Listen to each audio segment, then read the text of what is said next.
поближе. Давайте на второй ряд сядем.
One more.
Maybe we can walk this way.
Thanks.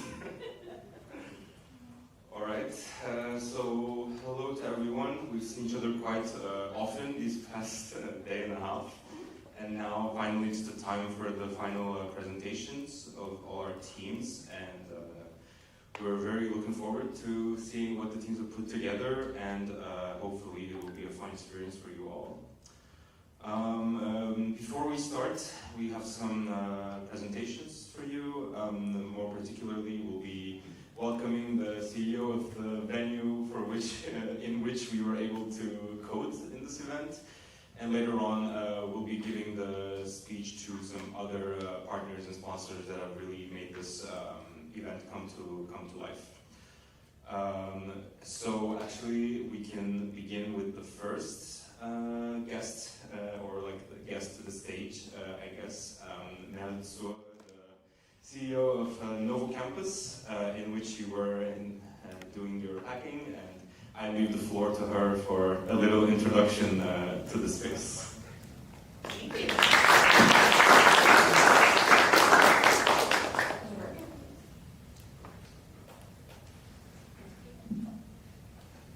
Hello. Can I also go backwards? Cool. All right. Hello, everyone. How are you? Are you good? Yeah. Yes. Are you excited? Yes. Who of you slept more than 5 hours? Yeah, I figured. Who slept more than 3 hours? That's you. Who didn't sleep at all? That's healthy. 1 hour. That's good. Well done. Hey, welcome everyone. I'm super excited to have you here. My name is Merle. I'm the CEO of NovuCampus, the venue that you spent how many hours? More than 24 hours. 28. A lot of hours. Probably a lot more than the people that rent the space usually. So I just wanted to give you a quick introduction of where you are. We like to call ourselves the workspace of the future, and we have different things that we offer. The first and foremost is co-working in offices. So once you've found your startup, this is the place where you can come and you can rent your office. We have, I'll tell you later what we have. And then of course also we do meeting and events, so like the one today, and most important, community and coffee. So we work together with a lot of partnerships and different organizations to support you. So what we have, like I mentioned, we have different kinds of offers, from closed space to open desks. So really, if you're a one-woman/man show to a team of 30, we can accommodate you. Then this is the biggest event space that we have, but we also have smaller meeting rooms and all kinds of things that you would need on a day-to-day basis. These are just some benefits, like the ecosystem, really top-notch technology and interior. We also have a gym. This is apparently a really good seller for a lot of people, but I don't think you are in the mood to do sports right now, so I will not use that as a selling point. But I think this is really interesting for you as our ecosystem. So we work together with different universities, like the University of St. Gallen, as well as Swisspreneur, the startup and scale-up ecosystem, and different kinds of startups and organizations to really support you along the journey as an entrepreneur, if this is something that you want to do. I don't want to keep too much of your time, but just so you're aware where you are and what we do, and if this ever becomes interesting to you, then please reach out to us. You can email us or just come by. Of course, downstairs we have a cafe that's open Monday to Friday from 7:30. And yeah, technically you could click on the button and book a tour with me, but you also can do that if you go on our website. And if you have any other questions, let me know, hit me up on LinkedIn, and I'm happy to answer all of it. And I hope you have a good rest of your day. I wish you all the best of luck for the pitches. I'm super excited to see what you come up with, and also interested to hear from the rest of the people that will speak, and lots of energy for the rest of the day. Thank you so much for being here.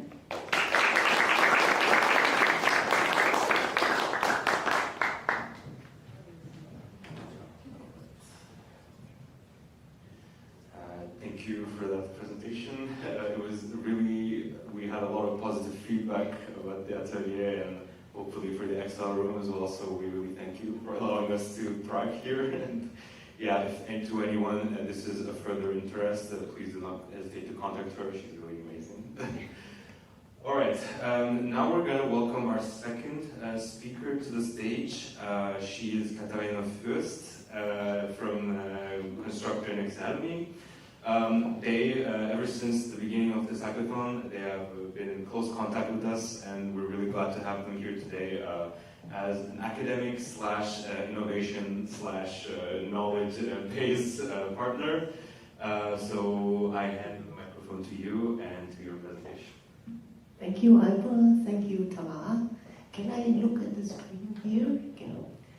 So first of all, welcome to everyone and thanks for having me. It's an honor to be here and to present our Constructor Academy, as well as I would like to say thank you to my colleagues, Stefanie and Daniel, who have been mentors during the last days. I think most of you met them already.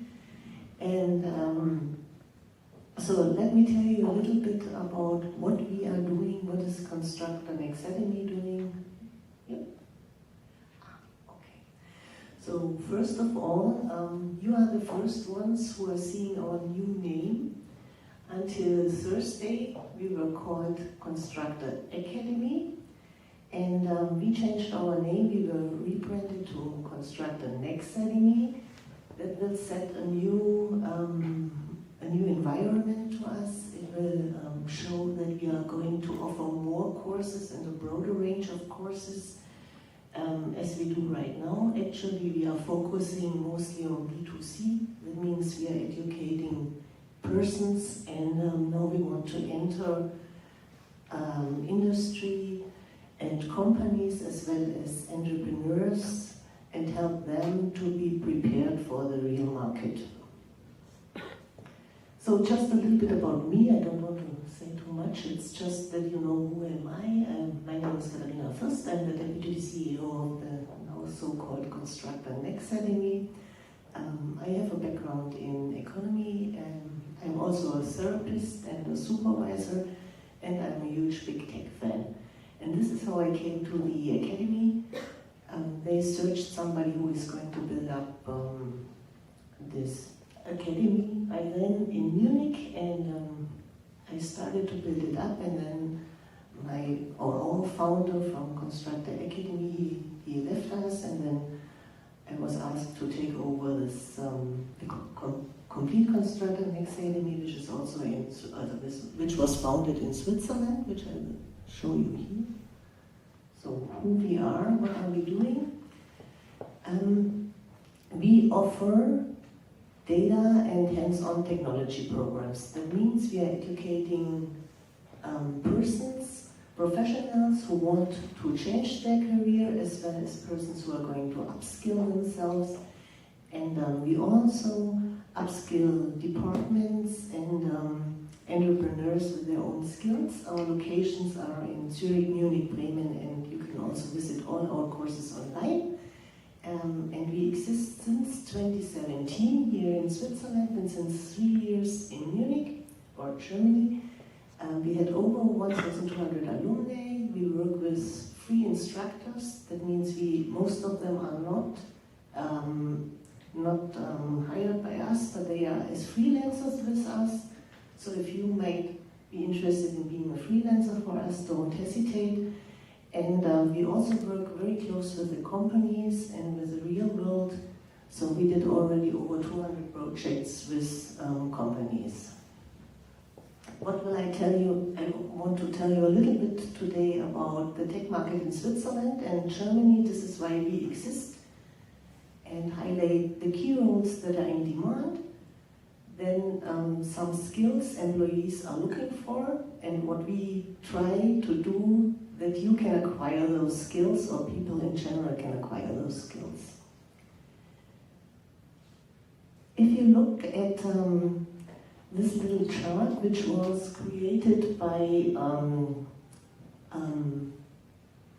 by the World Economic Forum in Davos in 2025, and it was a request and under over, I think, 1,000 employers, and it shows the fastest growing jobs, right? And here you see that in the next 10 years, the biggest growth will be in big data scientists as well as fintech engineers, AI and machine learning specialists. You see the whole list of jobs that are coming up in the next years, all related to AI, to data, a lot of data, right? To treat the data, to go into the data, to work with data like machine learning, as well as software and application developing, security management. You see, these are the main jobs that will grow in the next years. And therefore you also need several skills, like analytical thinking, which is very, very important when you use AI, not only AI, but everywhere. So if you start and work on anything, you also always should ask why. Right? Don't take everything for granted. Be analytical, be skeptical, and keep the analytical thinking. This is something I would like to give to all of you, that analytical thinking, critical thinking is very, very important, no matter on what you work or about what you work or with whom you work. Right? And resilience, flexibility, and agility will also be a soft skill that you should have in the future. Why? Because everything is changing so fast. You saw it in the last years with AI, everything is changing. We don't have, like we had beforehand, a silent period or a period where nothing changes, everything is running. And what was new yesterday or 2 days ago is going to be outdated in 3-4 days further on. So resilience is very, very important, as well as flexibility. Leadership and social influence, creative thinking, as well as analytical thinking, one of the most important topics, as well as motivation and technology literacy, right? And this is why you are all here also. You are in this field, so very important to be there and to stay on this in these skills. What we saw in the market as development is, as you can see here, that we had a shortage of narrative to reality, right? Despite demographical skills, many graduates that come from the university struggle to find a job. Why so? What do you think?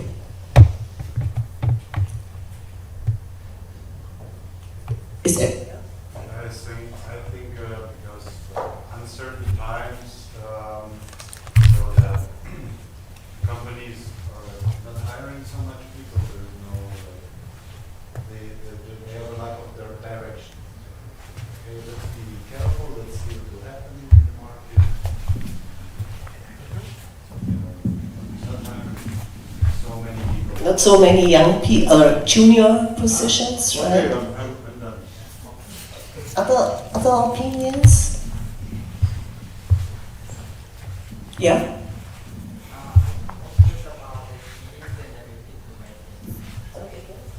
The experience and the ability to make it, because normally these people that just graduate, they don't have enough experience or working with people for a project. For example, in Mexico, we have a lot of AI, and this company and this experience lab work also with companies like NovuCampus and other companies to bring that to the table before they finish university. Then, after all, they really learn how to work on the real life, because what we learn normally in university is the basis in the theory.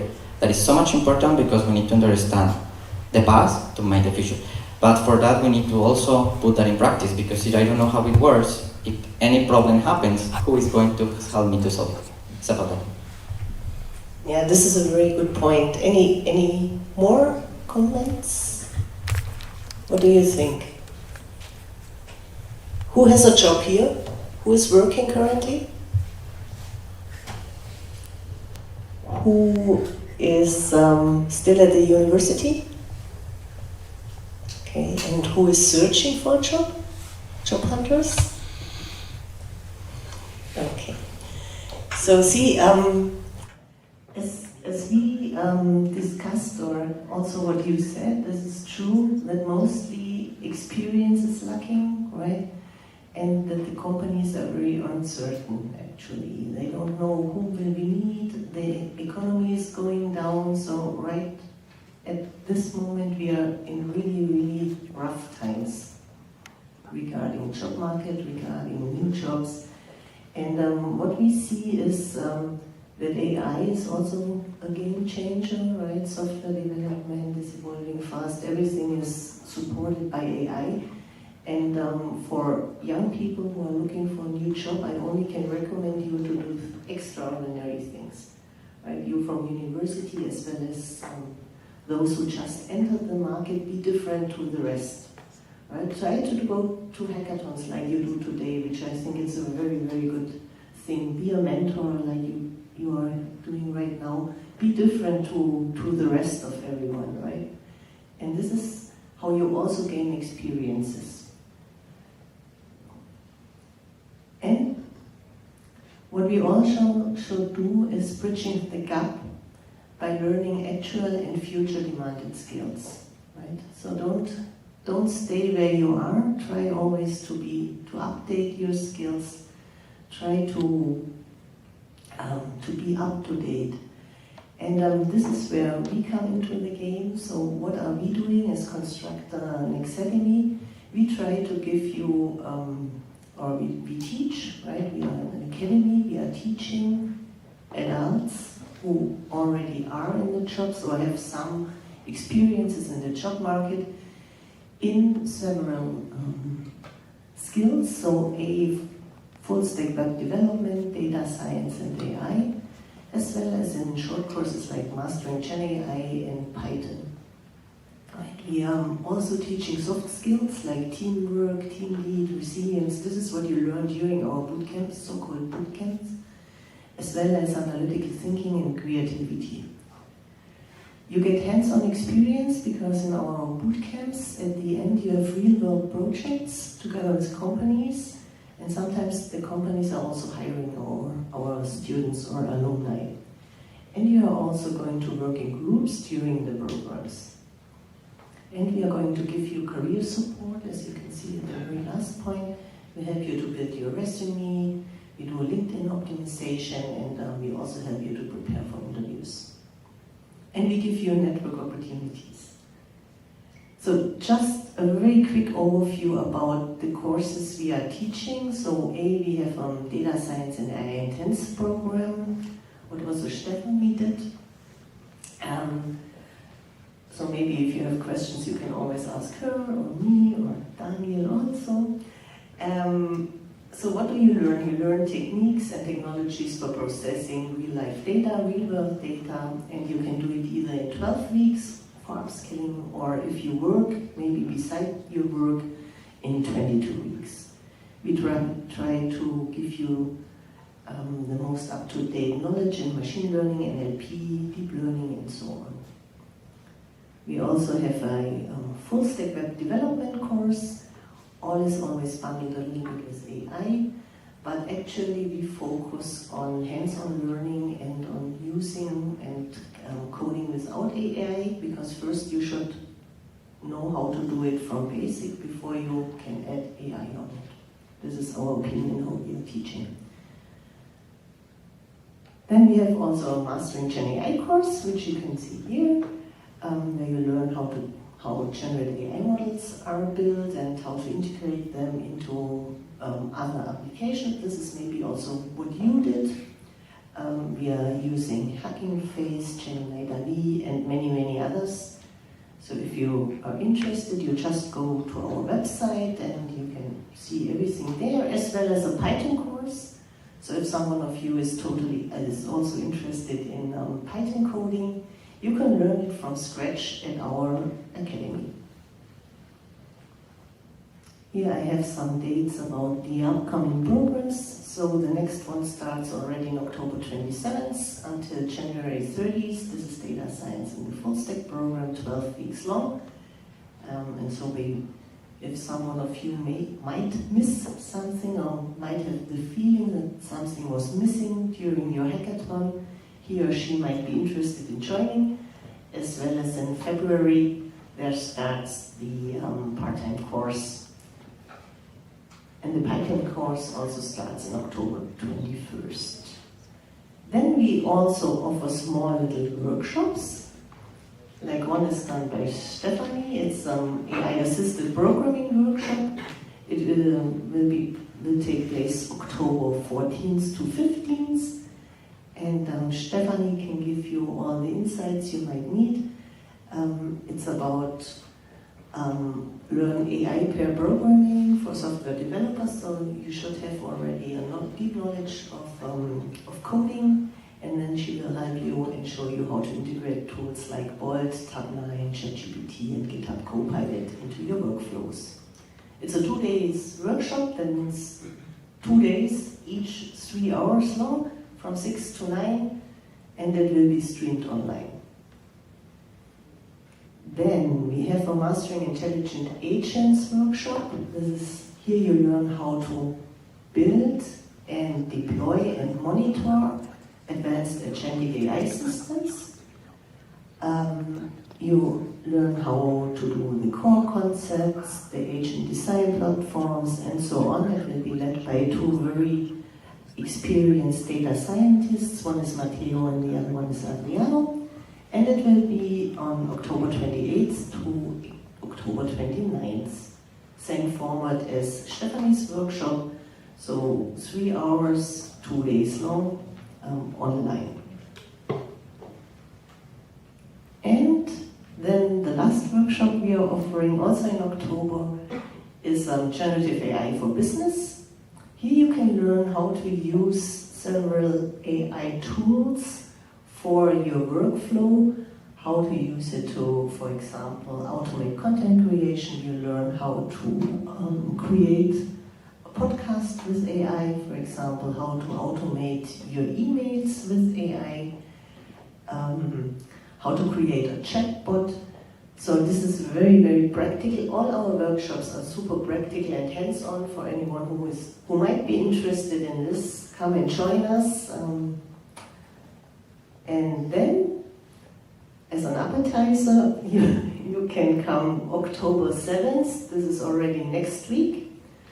We will do a free masterclass where you learn practical AI skills for today's workforce. It's also very, very hands-on. You get real-world tips. You can do it with our instructors here, and they will show you how to code, how to create things. Very, very interesting. So if you are interested, come and join us. It's October 7th. As I said, it's for free. And so here, doesn't scroll. Now I'm already ready, right? So, thanks for your attention. And I'm super, super excited to see the projects you worked on, to see your pitches, and I'm really interested in seeing you, hearing you, how you are talking, and that's it from my side. I think you are super excited now, and I wish you the very best. Good luck for the next 60 minutes, and thank you, and see you later.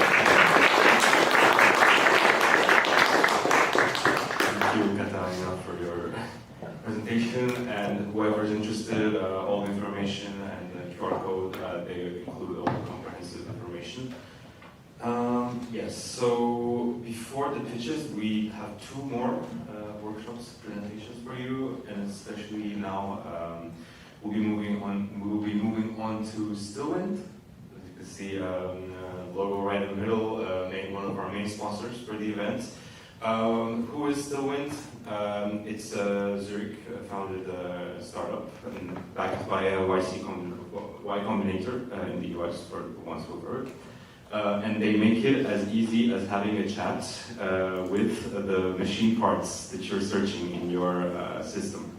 And here today they're going to be presenting their product and with some perhaps surprises on the way. So without further ado, I will welcome Hannes to the stage for his presentation.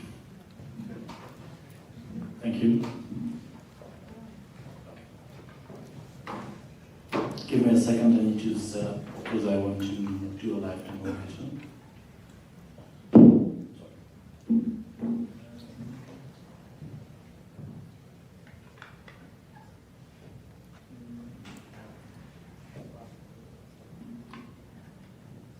Okay,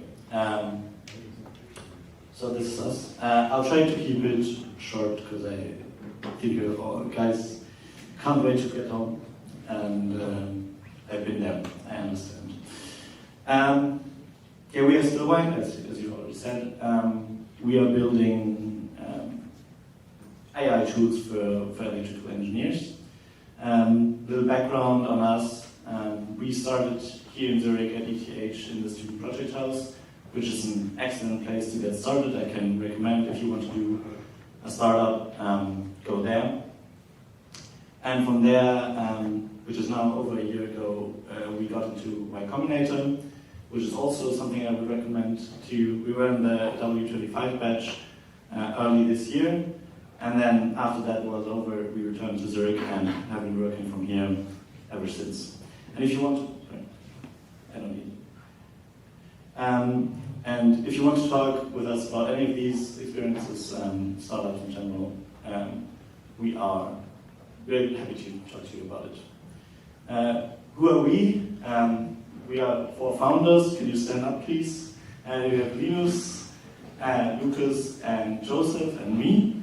You can find us later. We have some t-shirts as well, and come talk to us about startups, about tech. We are very excited to talk to you guys. What we want to build is an autonomous electrical engineer. That is ambitious, and we see that, so we are trying to work step by step towards solving that problem. The first problem we need to solve is we need to provide AI agents, however you want to call them, transparency of the electronic part market, because I don't know if you have an electrical engineering background or something about that, but it's the one part is picking components and building the hardware and writing the software, and so our first step is providing transparency over the components available, and this is what this search engine for electrical components is what I will demo in a bit. The second thing is verification, which is about, like, when you do software development like you did in the hackathon, you're quite used to having a very tight feedback loop between you change something in your code, you run it, and then you can see an immediate result, did it work, did it not work. That's very different for electrical engineers because they build a PCB and then they need to write the firmware. They can't really write firmware until the PCB comes, and that can take days to weeks. So the first step, the next step is providing this verification, this hardware-in-the-loop environment, and from that we're going to build the actual intelligence, the thing that's going to build hardware. But as I already said, I want to demo something. To be clear, we've been working on this for months now, but it's only been working kind of since early this morning. So if it doesn't work, I think you know the feeling. What we will launch in the next 10 days, hopefully, and please register if you're interested in that, if you know someone who might be interested in that. It will be free, at least at the beginning. Yeah, so, demo time. Let's hope it works.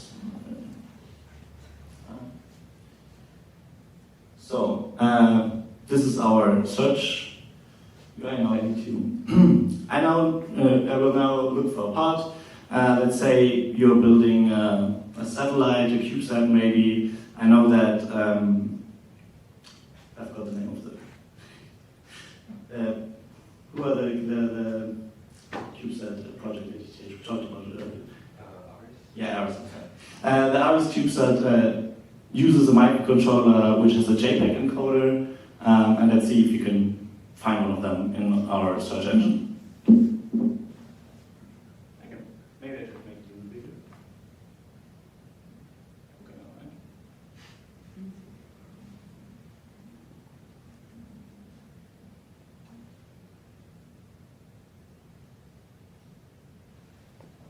So our search engine is thinking, as you can see. Let me explain that. So what it's actually doing, we've we downloaded pretty much all the parts that we could find. We extracted that into like a semantic search space, I would say, for like, I don't know, when you buy something on Amazon, you can filter for a bunch of stuff. Think of it like that, but with like 1,000 dimensions. I think that's not even enough. A lot of dimensions. So it's searching in that database, and then I will hope it will find something and present this to us. Let's give it a second. Okay, it's still thinking. I'm sorry.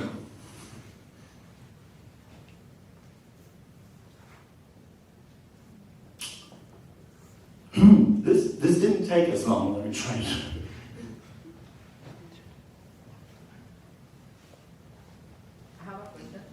Sure. And which model are you using as a foundation? Aperture, Cloud? So we fine-tune some models for something. We use Gemini for some things. But this model doing the search engine right now is GPT-5. I think we're going to change it though. It's a little bit slow. I'm not always doing what we want, but that's GPT-5. But I'm happy to talk about that with great extent. So here you can see we found a bunch of parts. As you can see, there's still some duplicates. That's something we will fix today. Let's take the first one and see if it has a JPEG encoder.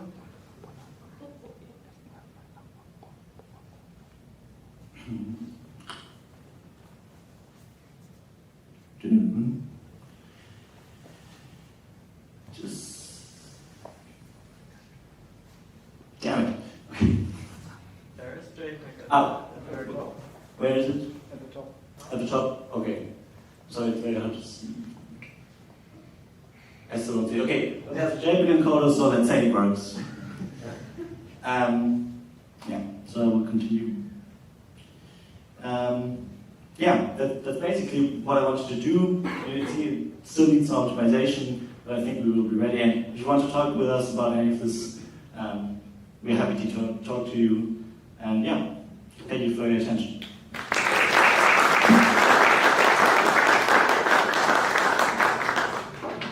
And now we want to welcome a very special guest as well from the company who become global provider for NASA Space Up Challenge, and also happen to be a Swiss company based in St. Gallen.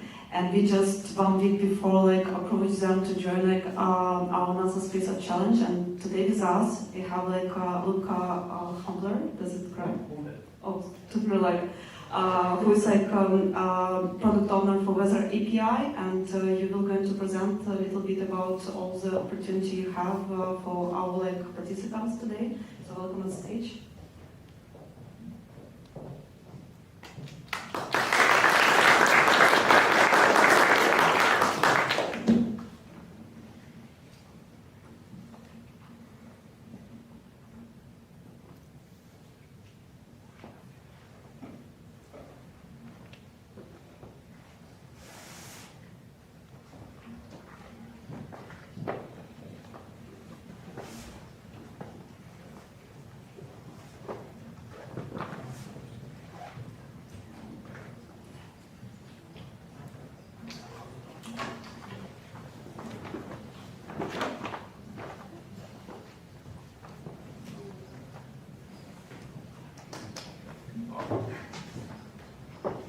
And you can use back.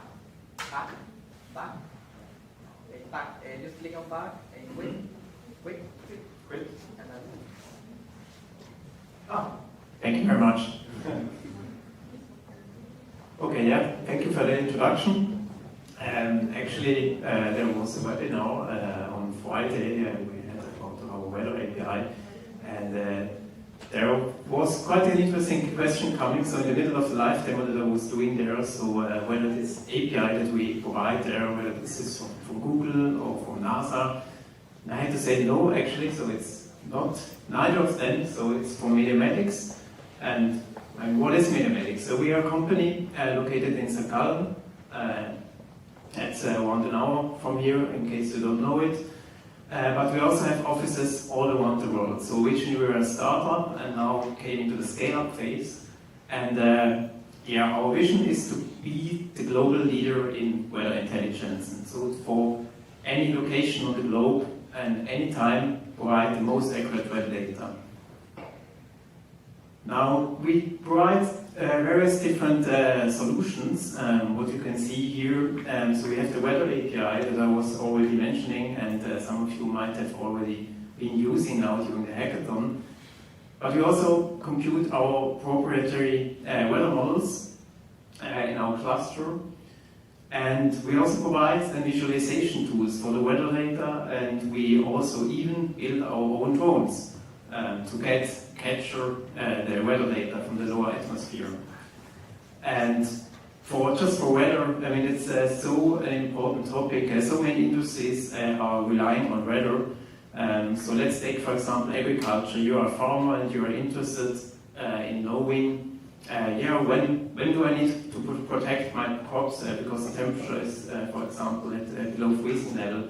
Or in aviation, you want to make sure that you avoid regions where you have really high turbulence areas to just mitigate the risk of injuries during the flights. So many different industries, and I just yesterday also learned what it means if you're not prepared well for the weather. So I was also in St. Gallen, I was visiting a football match, I was sitting in a stadium, and before I thought, well, there is a ceiling, I mean, no issue, right? I shouldn't get wet there. I mean, it was raining then heavily, there was strong winds, and well, I got wet in the end. So it's really important to be prepared for the weather. And how are we actually doing it? So we start from the left, so we collect various different data sources. So we have measurements all over the globe. We have a station, ground station network. We have satellite imagery available. We have radar, lightning detection network. So we collect all these data together also with data from our drones and put this data as an input for our weather models, so to come up with initial condition of the atmosphere, basically. And we don't only have our own weather models, but we also have third-party weather models from quite famous agencies. And in the end, we put all these inputs together to come up then really with specific solutions for the industry. So we take the raw model values and basically create then various different parameters. And additionally, we also apply further processing. So what you can see here, as an example, is the 90-meter downscaling. So usually weather models have quite a coarse resolution, and we bring that down to a 90-meter resolution. And in the end, somehow all this data needs to get to our users, and that's why we have then implemented the API, and we also have a visualization tool, which is MeteoMatics. Starting with the data, so the current situation is a bit like that we know quite well what is happening in the upper atmosphere. I mean, we have from satellite, we get measurements, we have aircrafts that measure, we have a radar that detects what's going on. But if you go a bit further down in the lower atmosphere region, there is really a lot of data. But there it's actually lots of interesting things are happening. So we have a fog formation, for example, or low stratus. And I mean, there currently we are just using weather balloons, or we have been using weather balloons for decades. And they are just not really practical. I mean, you can let them fly and then you don't have any control over them anymore. And they are then also lost. So that's why we have developed a Meteor drone. It's a weather drone that is collecting data up to 6 kilometers in height. And so temperature, for example, relative humidity, wind speed. And And this really basically closes the gap we have between ground and the upper atmosphere. Yeah, to save a bit of time, the video would then also go a bit further, but let's go to the next slide. So basically we then take this data and also add it as an input then for our proprietary weather models. So we have already since a couple of years running a pan-European weather model in 1 kilometer resolution. It's actually the first of its kind, so it never was any weather model available before that had this high resolution and covering such a large area. Why is that important? I think you can easily just grasp it. I mean, if you look at that image here, that's usually a weather model that is publicly available, that often you can have in the publicly available weather apps, for example. And yeah, it's quite coarse. I mean, of course you can identify some regions there where there's precipitation, where there's some clouds, but it's not really great.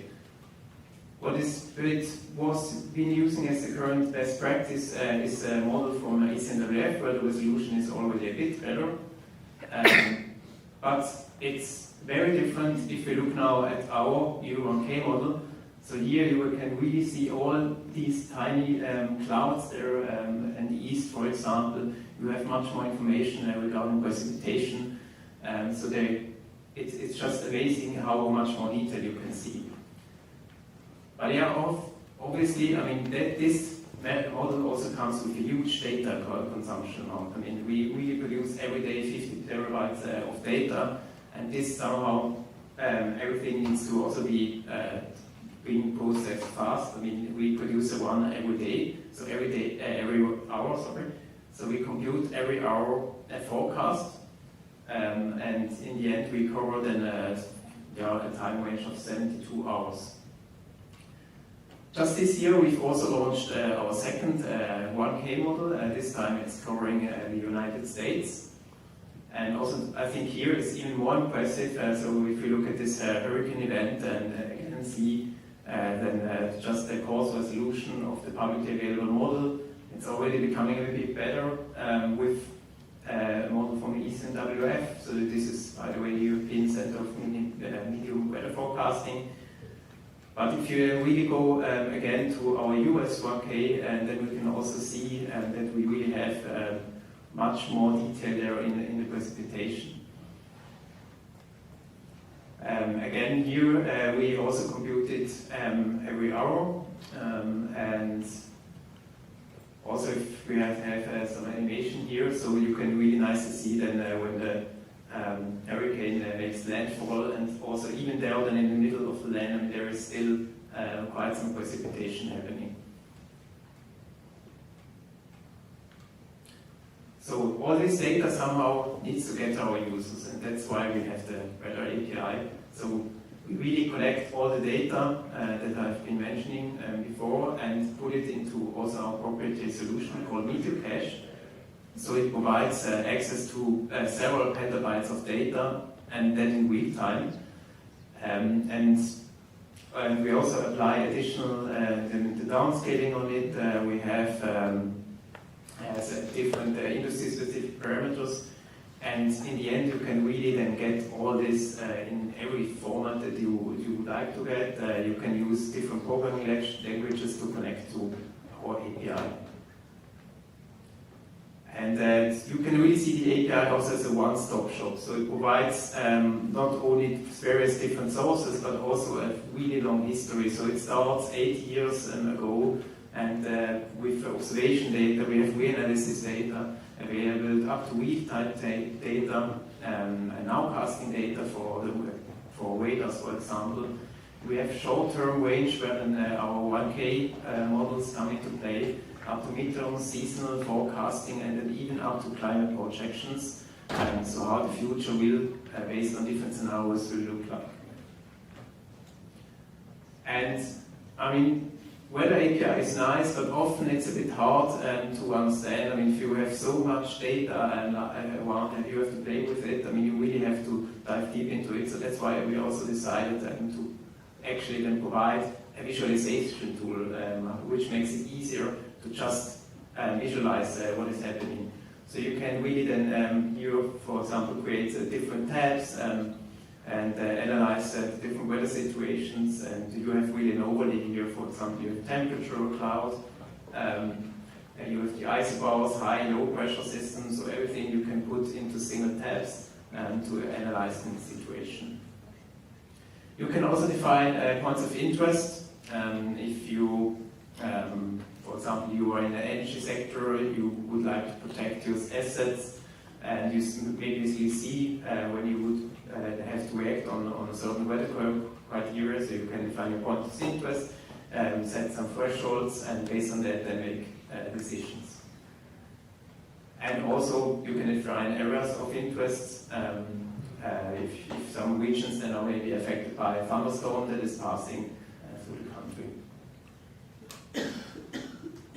So in the end, we can really see that the weather bit has two sides. I mean, on one hand, we have many different challenges that we face every day.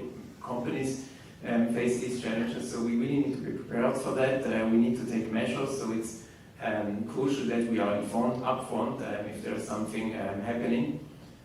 But on the other hand, weather also provides us with certain opportunities. So think of renewable energies. So we can make use of wind data, solar power, as a solar, in the end, to also create value in it. And since we also love innovation really in our company, so we live that, that's also why we have decided to actually participate here at the NASA Hackathon. So we really wanted to offer access to our API so that you can play around and then we can see what innovative solutions that would come out of these projects. So thank you very much. So in case you have tried our API, and see you around.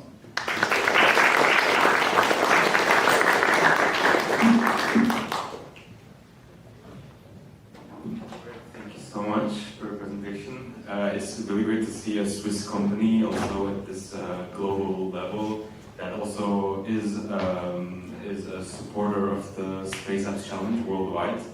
And we're really happy to have you here, and we thank you for your presentation. All right, now the time has come for all our people in the audience here. Now it's your turn to be here up in the stage to present your ideas. How is it going to work? As we mentioned earlier, you're going to have around 5 minutes for your presentation. We'll try to be punctual with the 5 minutes, so please, we'll give you like a warning around like a minute before and also 10 seconds before, just to give you an idea of the time. And also we will be calling out the teams one by one. And also, while the first team is presenting, we'll be also giving the name of the second team so that you can prepare on the side and you can pass directly when the first team finishes presenting. Which teams will be presenting though? That's also an important question. And for that, I will be telling you to wait and see if your name gets called to the board. Sorry if it's a bit too mean, but you're going to get to discover if you're part of the final presentation or not. Alright, so the first team up will be Exosolar AI, and you can already go up to stage and prepare your presentation, and they will be followed by TerraTrace. Alright, a warm welcome and an applause for the teams, please.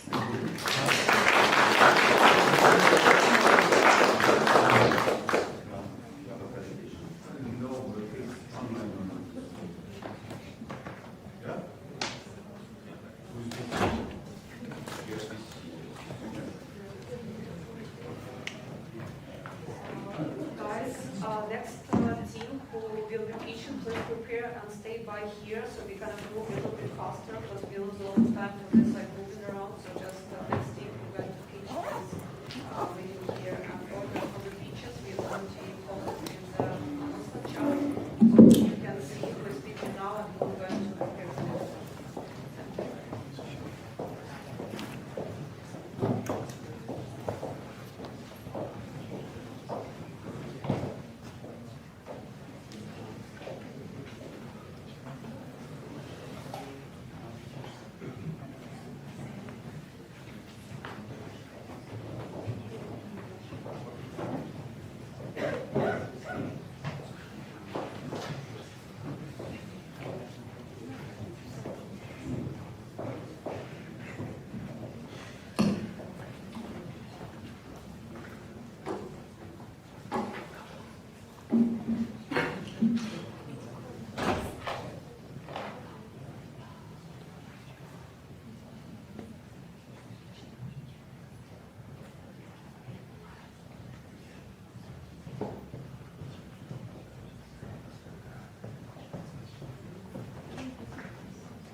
So, hello everyone, I'm Alexander.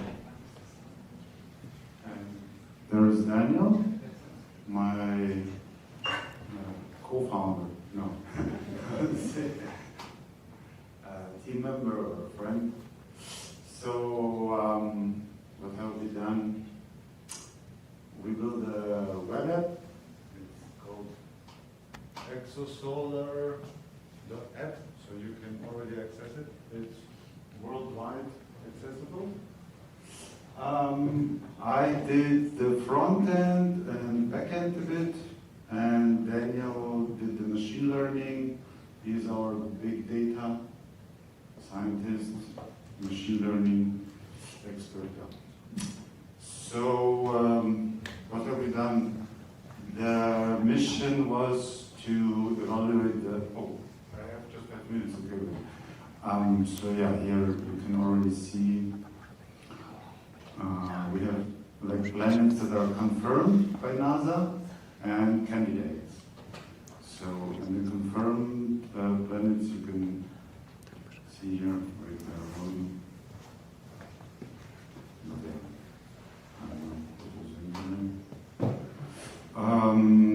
So the confirmed planets you can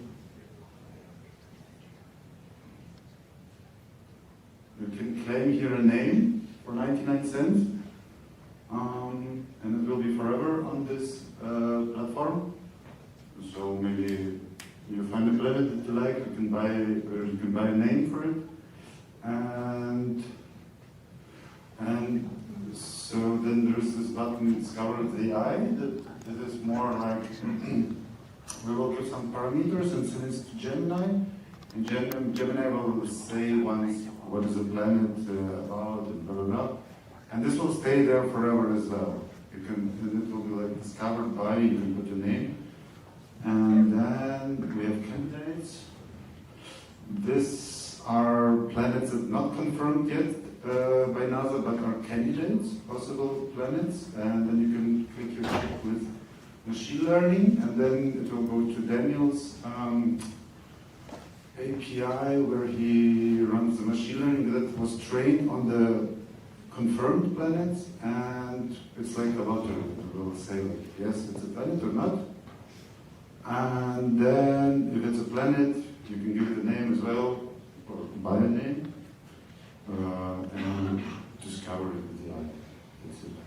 And this is all the data that is from NASA, the CSV files that we got from the Kepler and K2 missions. Yeah. Internet is so slow. Sure, my laptop is running out. Maybe someone has a laptop, or can you maybe? Can you present something? Because you would see now all the 3D models of the planets. This is as well from NASA. The data which is linked the existing data together. This link active? Yes.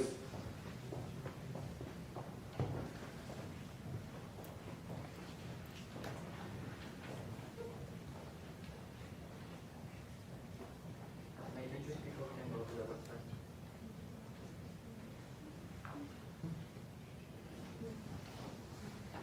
They are rotating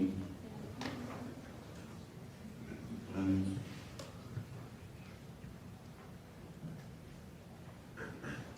Maybe, right?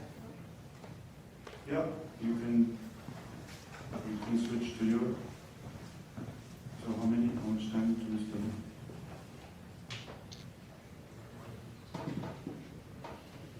There is nothing more to say about it. Short questions from the jury, just not to waste time for. Yeah, and just one note: the buttons are not dummies. There was not enough time during the hackathon.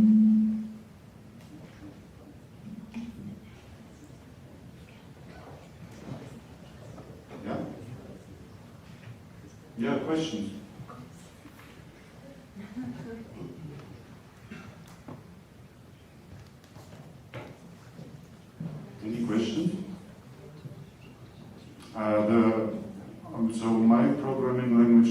Dart.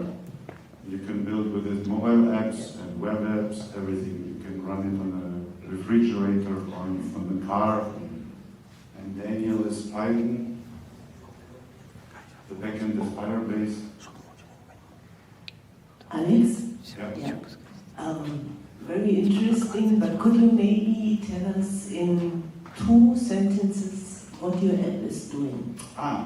So we thought, NASA want to have a machine learning algorithm to discover planets. There is a database, because before this, all the planets you can see that are confirmed were discovered manually by NASA. So they have a lot of data, and then some engineer was sitting there and doing it manually. And the challenge is to do it with a machine learning algorithm. But we thought it would be too fast. If you give data and all the planets would be discovered. So we said, let's do it like the normal people can discover them. So you have to click here this or discover, and everyone around the world can do it. And we have one backend, so if someone will put a name on the planet, it will be for everyone. And you can never change it again. I could name my own planet. Yes, you can send or you can make a gift to someone like, hey, this planet, because this is like the NASA name, Kepler. And so like, hey, people can give it a name. Oh, cool. Okay. Thanks. Are there similar solutions around? What is the difference of your solution? I don't know, we haven't checked. We just read the mission and there was not enough time to watch for competitors. I saw you published this Python backend. Is that connected to this? Which Python backend? You gave us this repository, Exosolar AI. This is from Daniel, the machine learning. Okay. I have not published my code on GitHub now. Maybe you should. Why? This is like my property or not? Yeah, sure.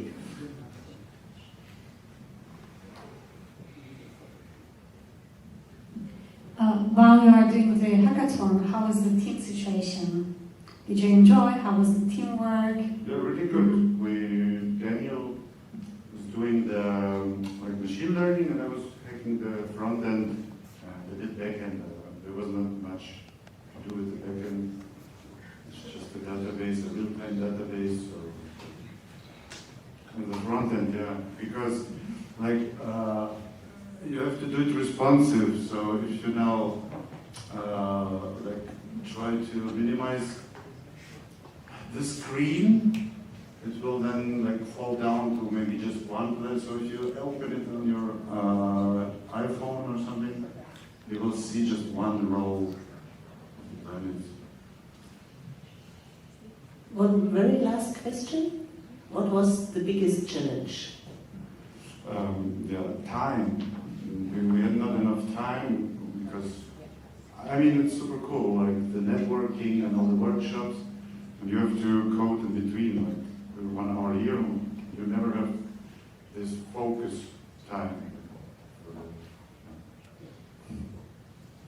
A round of applause for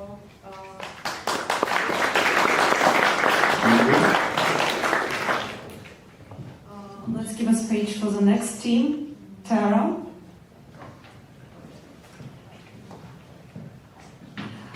While some prepare, maybe someone start to speak and tell about a little bit about your project. So, hello everybody, we're Team TerraTrace, it's Team 2, Shilpi, myself and our team mentor from Amazon. He is in the Silicon Valley right now, Sid. We challenge number 5, and we explored how NASA's space data can make Switzerland's food supply chain more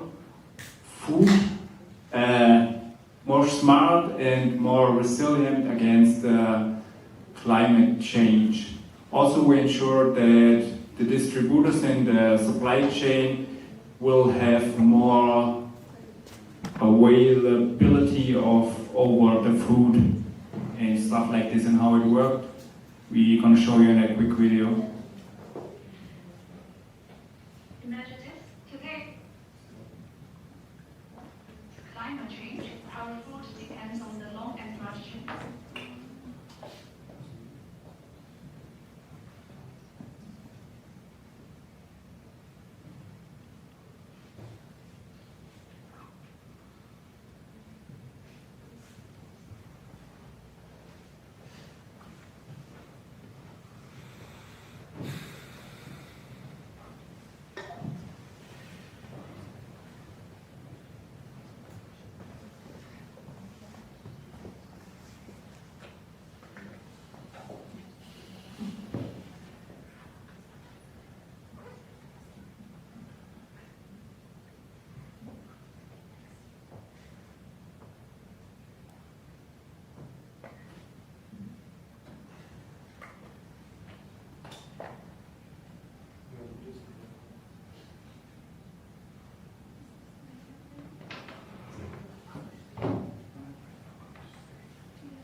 Imagine this. Today, with climate change, our food depends on the long and large chain.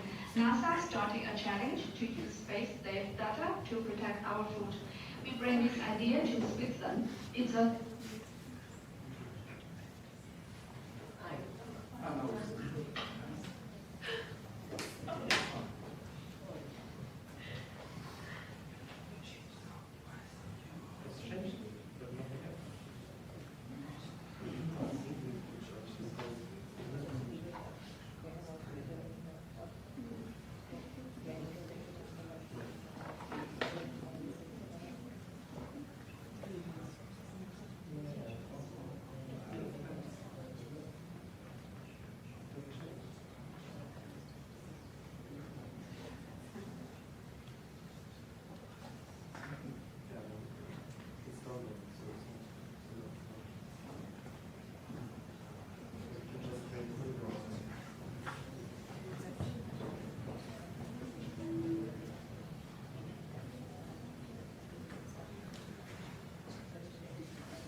reason we want to give this team opportunity to repeat in the end.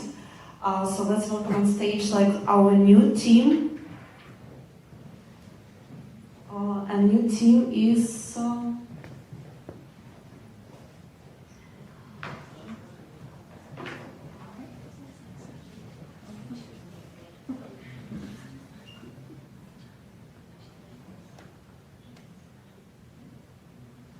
Rick and Mortis. And the next team for Aspera, please come stand by and be ready like to call.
Hi everyone, we are Rick and Mortis, and we are super excited to participate in this year's International Space Labs Challenge from NASA. Thank you for the opportunity. And this year we decided to approach the 7th challenge, the Smart Urban Planning and Navigation for Zurich. So every time a road is closed for construction or a city event, or an emergency, the ripple effect is enormous and traffic flows stops. Current simulation tools are very complex, slow, and require expert knowledge. And usually traffic flow management remains static and does not adapt to changes. So how can we make smart and dynamic decisions? Our solution starts with a digital twin. So basically we developed a dynamic simulation built on top of Zurich data taken from OpenStreetMap. This allows us to select streets to close and collect data that will allow us to train reinforcement learning agents that learn and adapt traffic lights patterns in real time. This will help traffic flow to flow smoothly. Then we also built an intuitive interface that won't require hard simulation skills, that will empower urban planners or mainly public administration to take smart decisions with the provided data. So yes, on the next chapter we're going to see the tool that we have developed in these 2 days for 24 hours, more or less. And the tool, as you can see, is composed of 2 parts. The right part is an interactive map where in this case, the manager of the city or who is in charge of closing street and managing it can go and select the streets. So directly from the map, you can pick the street that you want to close. And when you're going to pick the streets, on the left appears the street that you select and appears all the information of the street. So if it's a big impact street or a low impact street, and what information about what you're closing.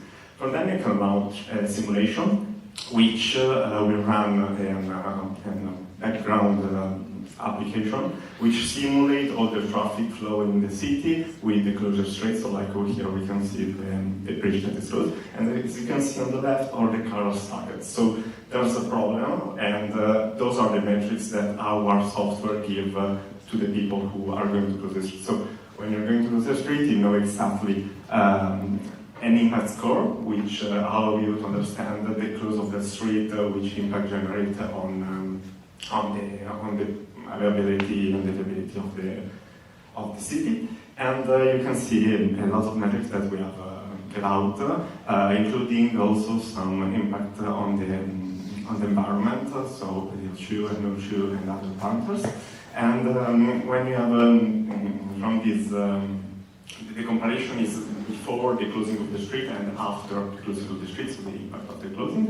And after that, we can launch our multi-agent model, which will make the optimization of the traffic flow. So it will change the traffic lights according to try to let smoother the traffic, and it will give all the changes that are important to the street, and then it will give another simulation that will in fact give a smoother viability around the closed street. And so this is the underroad simulation that then allow us to extract the data and give them to the user. In conclusion, what we gain is having a 30% reduction of city gridlock, so will impact on our multi-agent, our tool, and reducing also the planning time, because it's easier to pick the street that you want to manage, also for parades or for festival or for whatever you want, and you can try multiple times for closing different streets to see what's changed and what behavior we have. And it also, we have found that it also reduces CO2 emission, because traffic is smoother and so car remain less time in the city, and it also reduces the average travel time. And that's it. So, thank you all.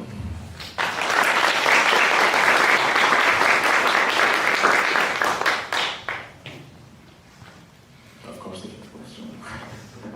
Thank you so much. It's really nice. Quick question. I mean, you guys did this in 1.5 days. Imagine you had one more day. What would you change or update or add? Okay.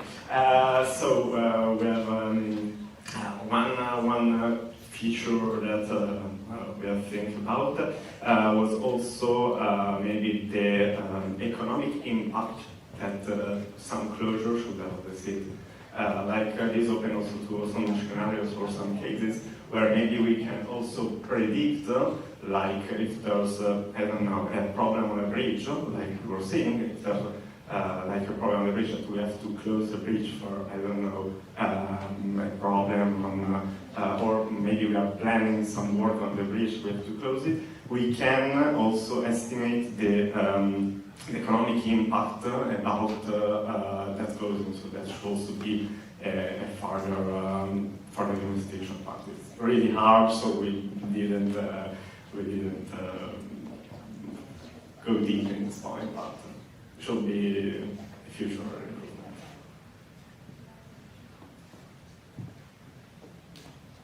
So thank you very much. It was very, very interesting. I have one question. So can you scale this application to every city? Yes, of course. Yes. Because the map that we have taken are taken from OpenStreetMaps. So you can easily take out the map of the city and give this tool to another city which is in OpenStreetMaps. OpenStreetMaps fortunately has all the globe, so it won't be a problem. So interesting. And my last question is, what was your biggest challenge? Why so? Maybe the biggest challenge was, I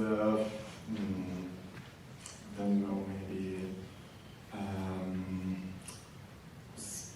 I would say the integration of the reinforcement learning models within the app. Of course, in 1.5 days, the deployment is not perfect. So yeah, maybe with a little bit more time, we can integrate things in a better way.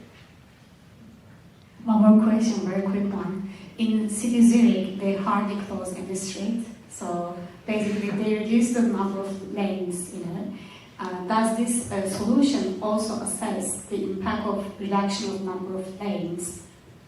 Not this MVP, but we know it's possible to close only certain selected lanes.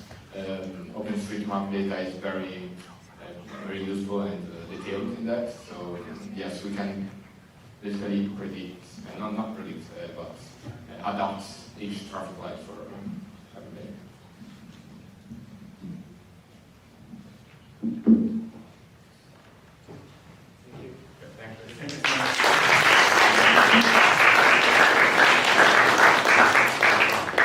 Perfect. And now we welcome to the stage the group Perispera. Please, the table is yours.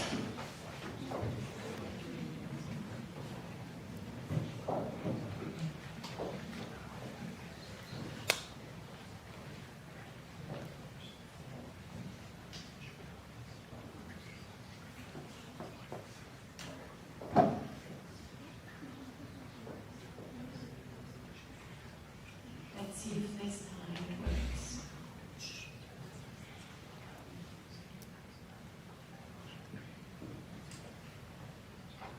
Do you want to just do a quick tip?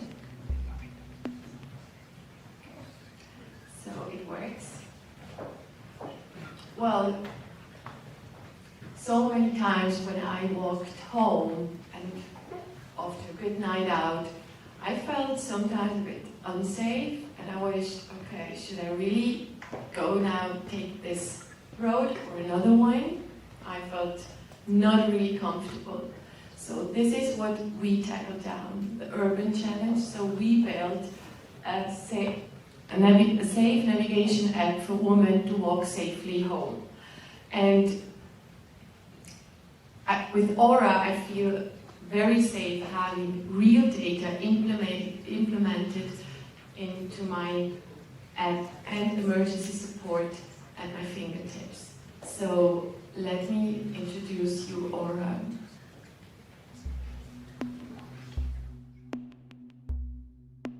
Did you know that 67% of women feel unsafe walking alone after dark? And that 45% take longer routes just to avoid areas they perceive as unsafe? These are not just statistics, they represent the daily reality for many women. 78% prioritize well-lit streets, and 82% prefer areas with more pedestrian traffic. It's time for a solution that addresses these concerns head-on. It's time to get home safe with Aura.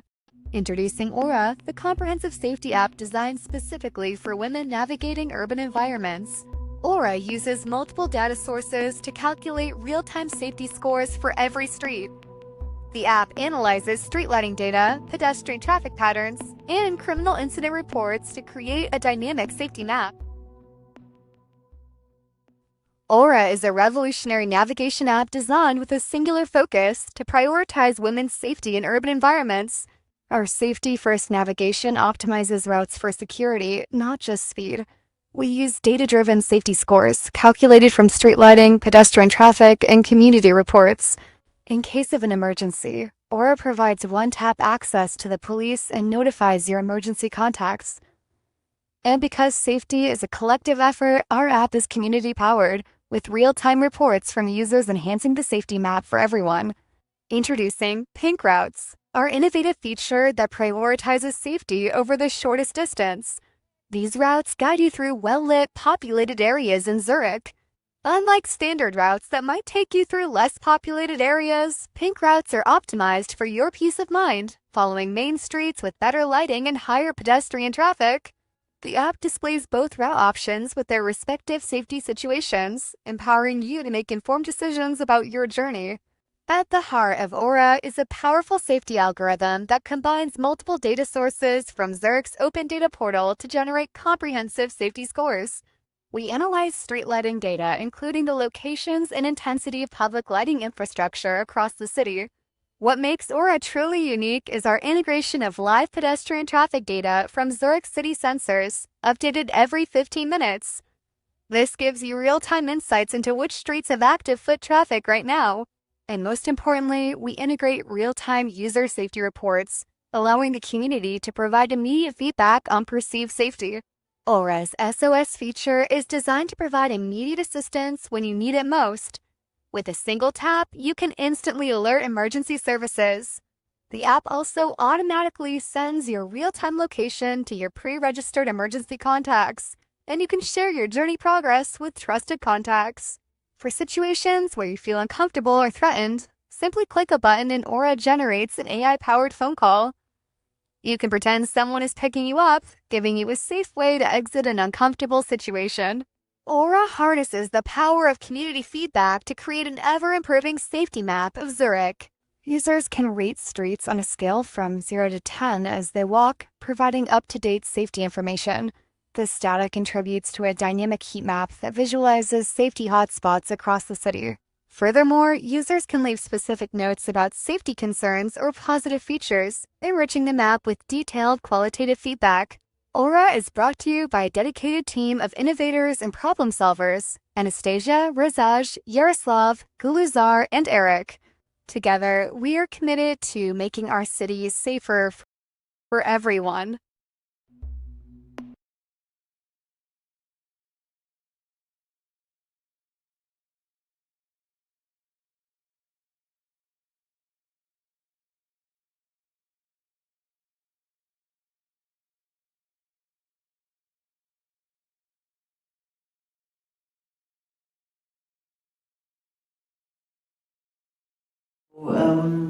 I have one question about the makeover. Did you do it with AI? The makeover in the video? Video? Yeah, it was AI generated. So AI generated audio, video, all of it. Yeah. But there was some AI coding for the actual app as well. You saw the actual app was not quite as glossy as the video. And this is already available, this app, Aura? Well, it's on this computer, so yeah. I can show you if you want. Very good work. Very good idea. So you can look at the GitHub source, it's all in there. And for instance, you can try to choose your road from your home to your work to your office and see Which way is safe and which way is fastest, and so choose the appropriate one for you. Further aspect we wanted to tackle down, especially because we were doing Challenge 7. So by gathering this community data, you would give insights to the city where are like heat spots, where the police could do some further patrol. So this is not only for the user an additional gain, but as well for the city. And especially since it is scalable in other cities, that would be like a plug-and-play solution. So yeah. Very, very interesting. Huh? And you really took the pain points. So I think every woman here can feel what you said. Thank you so much. It was really interesting and it's amazing work in 1.5 days. I would just ask you to repeat when it comes to assessing the security of the streets. So what are the 3 key elements and how do you ensure that high accuracy is there, especially if there's a link to police reporting or calling directly? Initially we used criminal statistics, so we mapped out the districts which had like a higher scoring of criminal acts, and then as a second layer we said, or it's as well statistically proven, that streets without a light or not being lit up, it's most likely to be an incident. And then another thing was the pedestrian. I wouldn't walk in an empty, narrow street if there are no pedestrian. And the fourth layer would then be the community. If I am using the app and I'm sending a report and it records the coordinates, so this spot will be marked as not safe. Maybe it's 100 users, maybe it's 50 users, and the more people use the app, the more you get a heat map of the community alerts. Yeah. And thank you.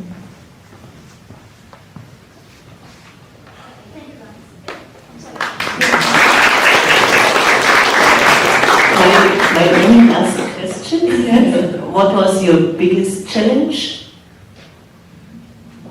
So the biggest challenge was actually technical. So running this code on different computers, we didn't really get it to work on all the computers the way we wanted to. So actually having a working environment on all the computers, that was the biggest one. Can I ask a question? So will you try to publish that or continue? We would like to develop it, yes, and scale it a little bit, because actually I would like to add from myself that we also faced with the lack of data and the quality of this data, because I really feel that maybe the women's safety is not really the biggest concern. It's the biggest concern, but in public. But in reality, we really don't have maybe enough sufficient data to provide the full safety. Not only women, also children. Maybe if you have children, you also have to understand this. And it also addresses us to the Zurich administration. We need more cameras, we need more pedestrian statistics, we need more and more statistics together to improve it. And that's only when we will be able to build a safe environment for all the citizens and tourists. And in which language would you code the app? So this one was actually just coded in Java because quicker, but we could port it to any platform. So it's not really important, it just has to work. But the interesting thing is, how do we use the data and how do we use it for routing and how do we present it to give a safe feeling? Right?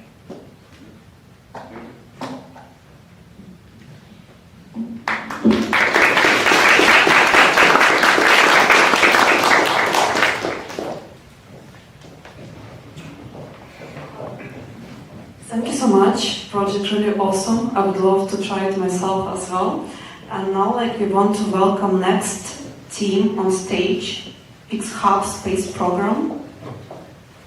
Welcome, and let's give a round of applause for them.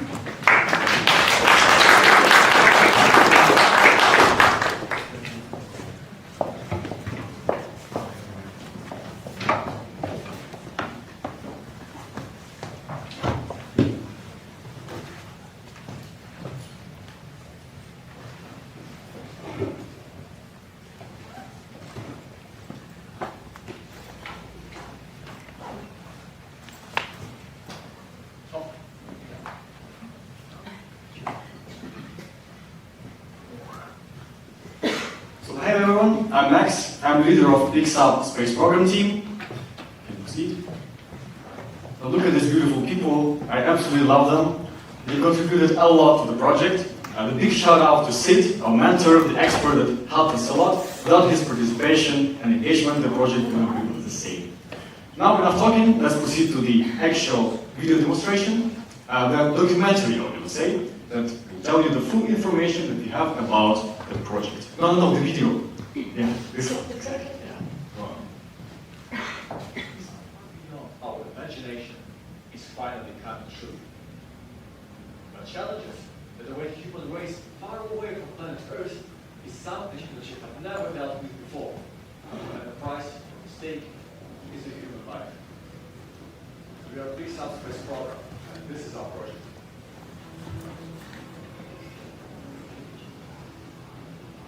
Our mission is to create a bridge between the shared research missions and the full-scale colonization of Mars. For this approach, we have chosen the trusted technology of modular building that proved its reliability on Earth, and we adapted it for the conditions of Mars.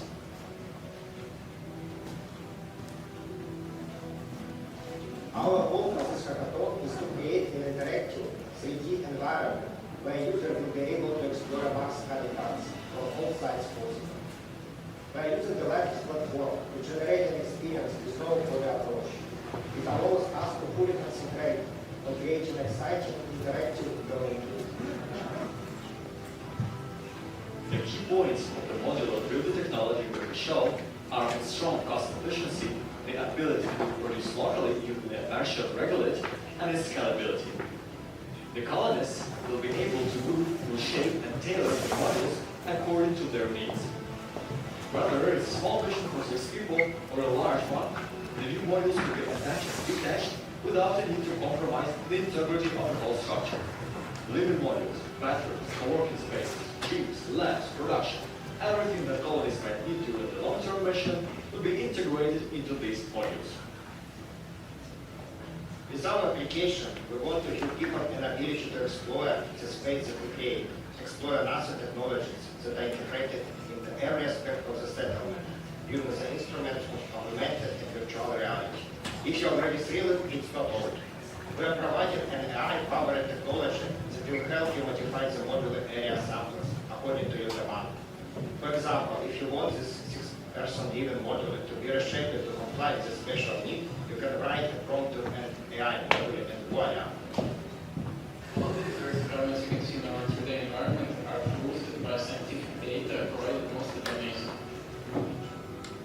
By clicking each of the elements, the user can view the full description of the technologies used for this piece. Our project is more than just an application powered by an AI.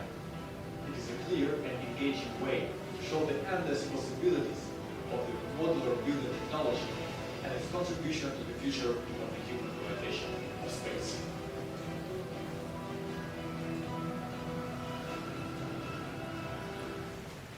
That's how it looks. Let's now proceed to the actual live demonstration of the application. It works. It's incredible. We got it in 1 day. These people are monsters. I mean, my teammates. So here you can see the actual 3D environment. Well, you can witness the visual presentation. It's live. It's not a video. It's not pre-recorded. I will tell you more about the core value of our project. So first of all, we got inspired by the actual technology of modular building and how it can be adapted for the Mars conditions. Because nowadays, when you think about the Mars colonizations, you most of the time think about the short research missions, you know, for like 6-10 people with like a bunker-like around the buildings. But this is something that is scalable. This is something that can be tailored to the needs of the crew, whether it's research, production, co-working, the living modules, like they're movable, they're powered by the technologies, because one of the things that we talk about is the actual credibility. So everything that you see here, or like most of the interactive modules, are powered by the existing technologies of NASA or the technologies that are in development. The other big part of this project is the storytelling. So the people that are the users, like the investors, the space enthusiasts, they have to believe in what's happening here. They have to obtain the emotional experience. You know what I mean? Also, I told you about the augmented reality and the virtual reality. This is something that helps you with the actual generative AI. So you pick the module that you were just looking through, you make the prompt, and you press generate. And it will generate the exact images that you witnessed, but a little bit modified, according to your prompt. So it's something that lets you explore the more possibilities of how it can look inside, you know, how the technologies may differentiate, etc., etc. So I'll make it an ending point, so we're not going to spend too much time. We will continue with the project. I believe it has a massive potential. We will transfer it to the Unity. We will make the experience even more interactive. We will put more possibilities of the generative AI technology, and we will continue pushing through the idea of the modular building technology on space.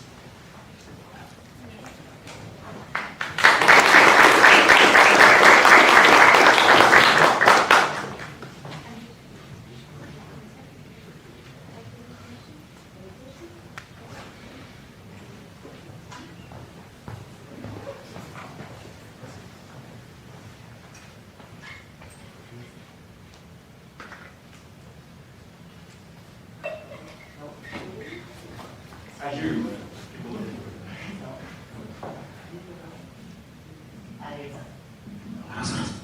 Now it works. Thank you very much for this very interesting presentation. Now we can go to Mars, huh? And settle down there. So my question would be, first of all, who did what in your team? How did you? Well, it's the middle, the project leader. I know nothing about the programming. So like a few days ago, he told me about the front end, back end. I was like, oh, where this picture needs to be? I don't have like any knowledge about the things. But I know what value you can bring to this product. You know, Yeah, I care about that. how did you divide it up between your team, and have you met before, or is No, I've never met these people before. We just met like 1 week ago. This it's random people. They were random people before. Now it's the best people I know. You know, they can do whatever they want in 1 day. That's incredible. So we have me, like the Victor, Igor, and 2 online people. One is from Mexico, a very enthusiastic guy, and the other girl is from Germany. She's a data analyst. So she was responsible for the actual data for NASA. So all the technologies, everything you see is actually backed up with actual data. So you worked as a hybrid team? Yeah, exactly. Very interesting. Very cool idea. Thank you. It's really creative in the approach. Key question is that how easy it is to implement it, and also I can see that who will be your end customer, but this is the end customer, right? So who needs to work with that in the first place? So the first question, how difficult is it to implement it? The second one is, who's the end customer, right? So the thing is, it is a gamified experience. So first of all, it's a game that shows us the opportunities that the technology might give to the humanity.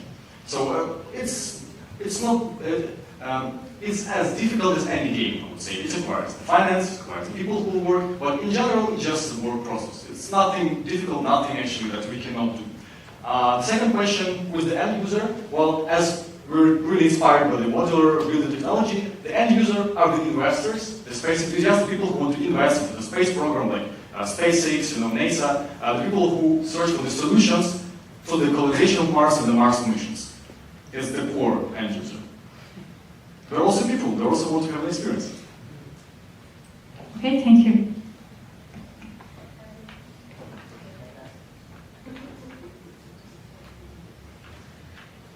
My last question, as always, what was your biggest challenge to all of you? Well, as I told before, I know nothing about coding, so that was difficult. But I think the most challenging part was to organize the team.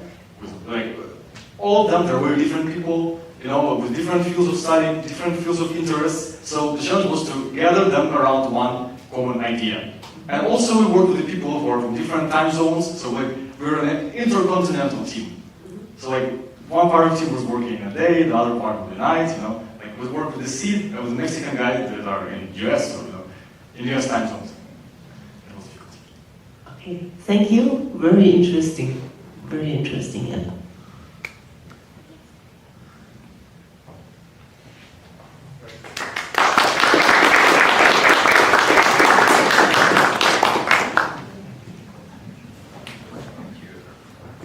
Alright, so we're now actually going to take a 10-minute break. So if you need some refreshments, water, drinks, I can guide you back to the hackathon area where we still have a lot of drinks to consume. And we'll be back in 10 minutes with the next presentation from Verein Utsepa. So get ready. But it's a 10-minute break now.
1.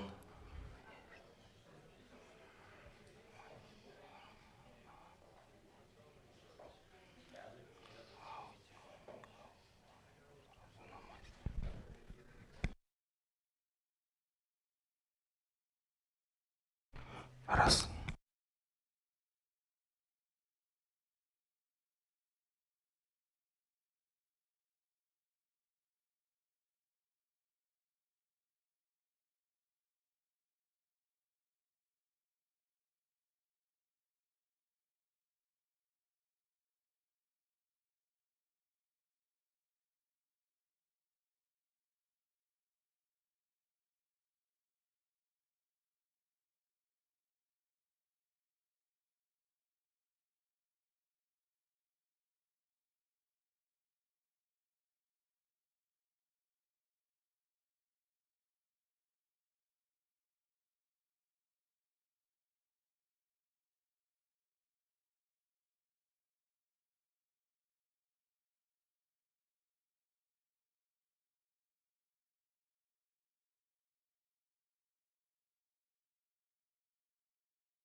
All right, guys, we're going to continue on with the presentations. So if you could come back to your seats, that would be great.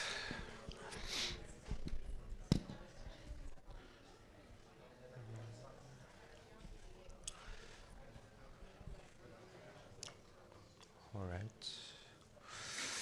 Okay, so yeah, we're going to continue. So our next team, they're the Fachverein UCH, and they'll be presenting their project to us now. And they'll also be followed by NSS, so whoever's from the NSS team, please prepare. All right, I leave the stage to you. And hello.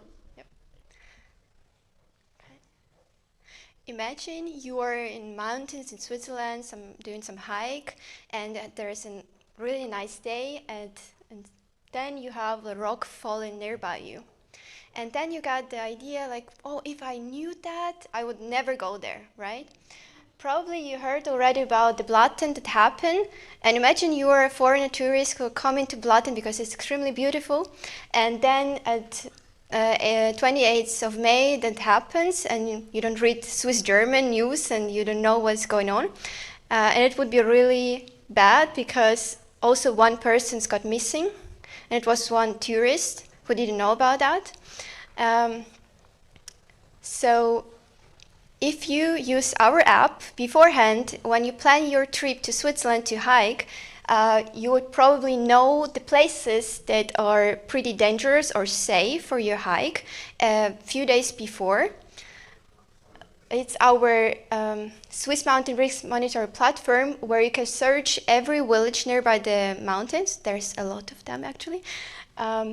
So here we represent the red, yellow, and green dots on the card, on the map, sorry. Where red is alert, so that you will get the alarm, so not go there, and also the villages, people who are living there will get an alarm, so that's a danger. They have to do evacuation about that. And yellow, it's like 1 month in advance, saying that it could happen. Like in Blatten, they knew already a month before that some parts of the rock are falling, but it was not that dangerous. But a few days before, that was probably visible on the satellite that it's extremely dangerous and they have to evacuate people, and they could not even save the village. So that's got destroyed. And the green, it's like Zermatt, so where we could say, yeah, it's safe, we can go hike there, and yeah. So now let's talk a bit about the platform, and I will give it to Boris. Hi, my name is Boris. I did some backend, and so here you can see our application. Here you can see the map where you can search specific information about some villages near mountains.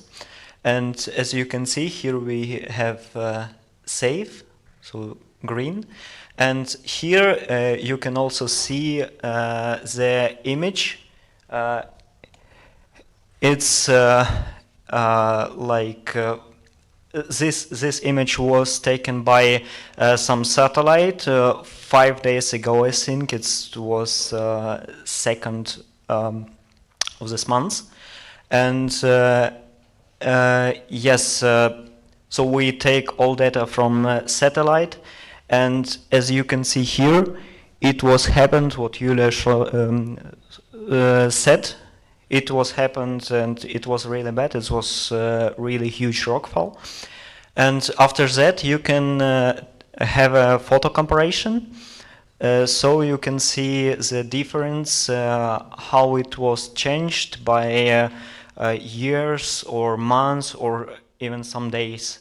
So the information from satellite is updating every 6 days. So you can see how it was a week before.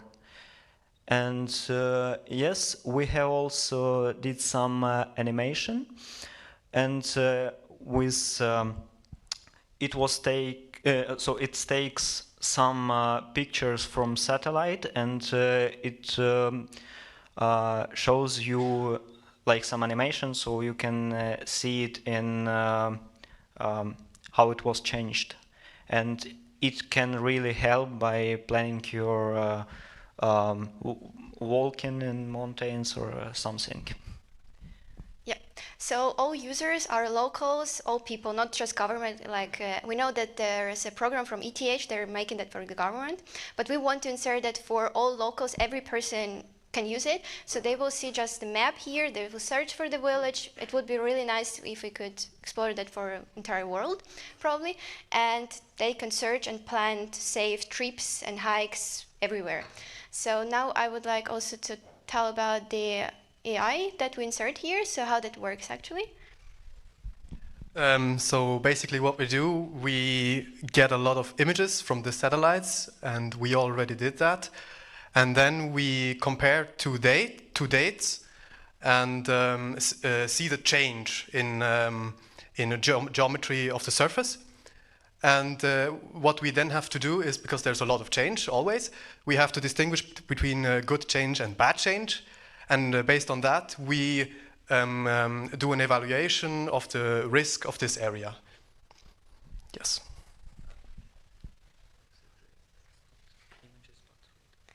It's actually gotten from radar, but images as well. So, yeah, and it's actually the data that we get as a dots on the map. So that's basically what the users will get.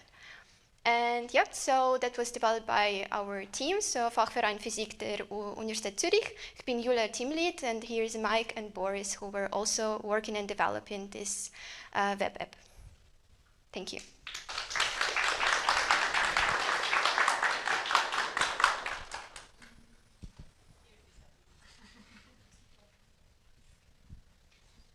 So thanks for the presentation, very, very interesting. I have a question. You said you compare the data and then you distinguish between bad and good changes. So who does this comparison? Is it done by a model or is it done by hand? And who says it's good or bad? So the comparison was did by Mike, and now we have some data from satellite that will. So actually, it sends some wells, and it will be reflected by some ground or some other thing. It's good because it's not very much things that can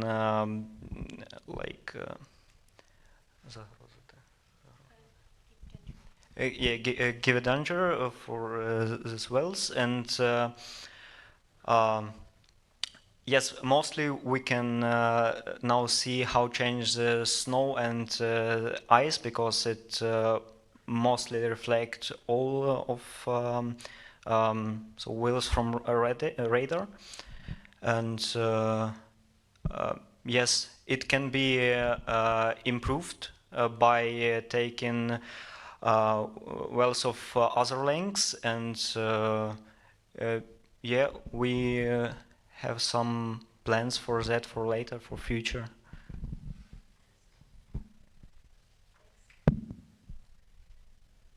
Thank you so much. It was really well explained in terms of the problem and solution.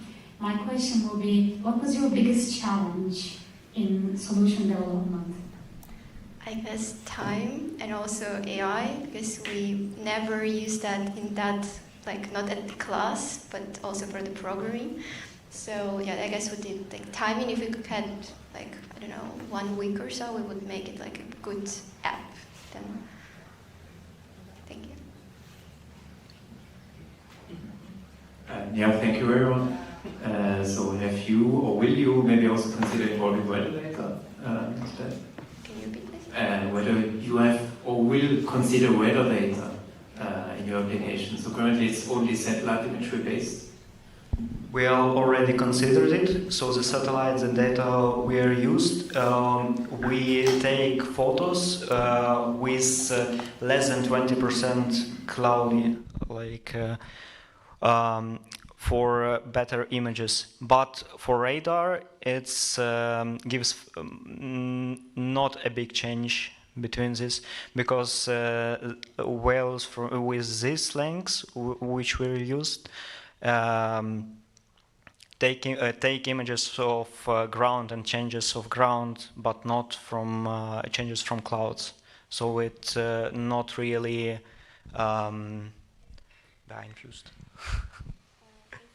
influenced our data. Thank you.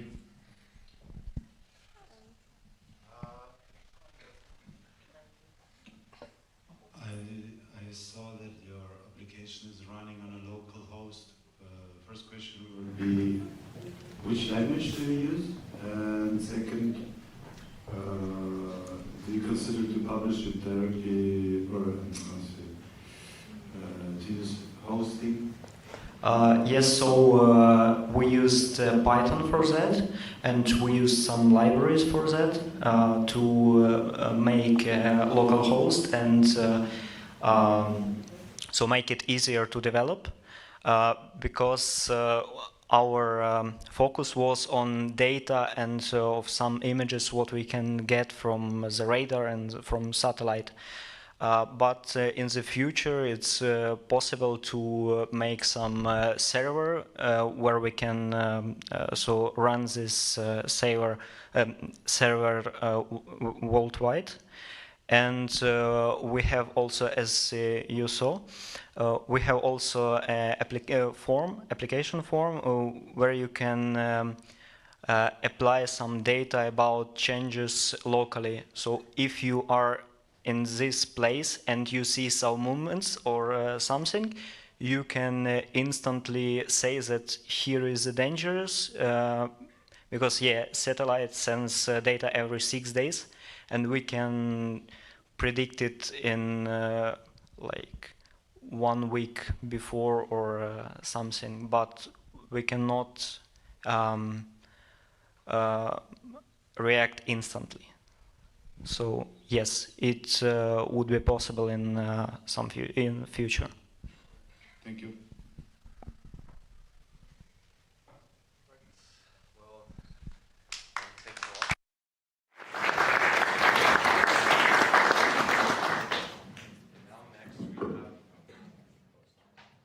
Next, we're going to have NSS on stage, so we invite the team leader and the team. My friend is coming. He's in the meeting. The floor is yours.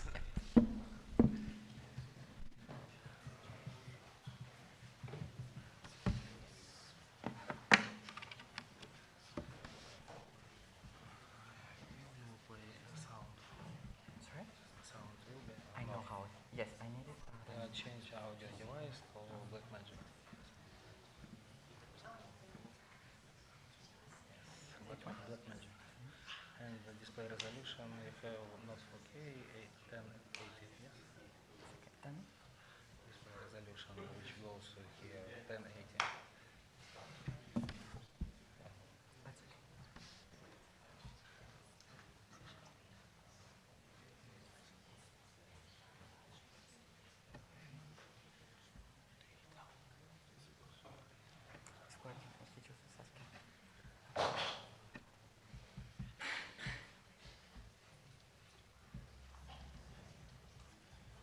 Plan protein crystallization in microgravity.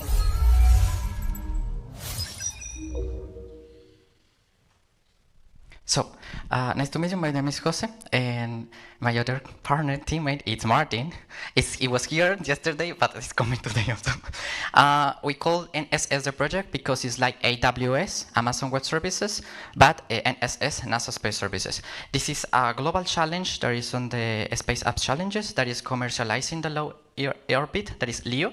And also we made an use case of the local and Switzerland Zurich challenge of the space-enabled pharma from looking microgravity research to advance health on Earth. How we made this? First, well, I will show after the others, and after we will talk about the other things. So for making this, we use some technologies like Lovable. We start with some pilots there. After we was making some designs, and after that we was using Kiro, Cloud, and other tools. For making this, we create a main dashboard because we make this research about other competitors and other companies that are doing this on the Earth, but not on the space. So the first part is that the company is going to have a small dashboard when they have the projects they have and some information about that. After that, because it's pharma, the use case is pharma, you have your pharma studios or your research projects in pharma.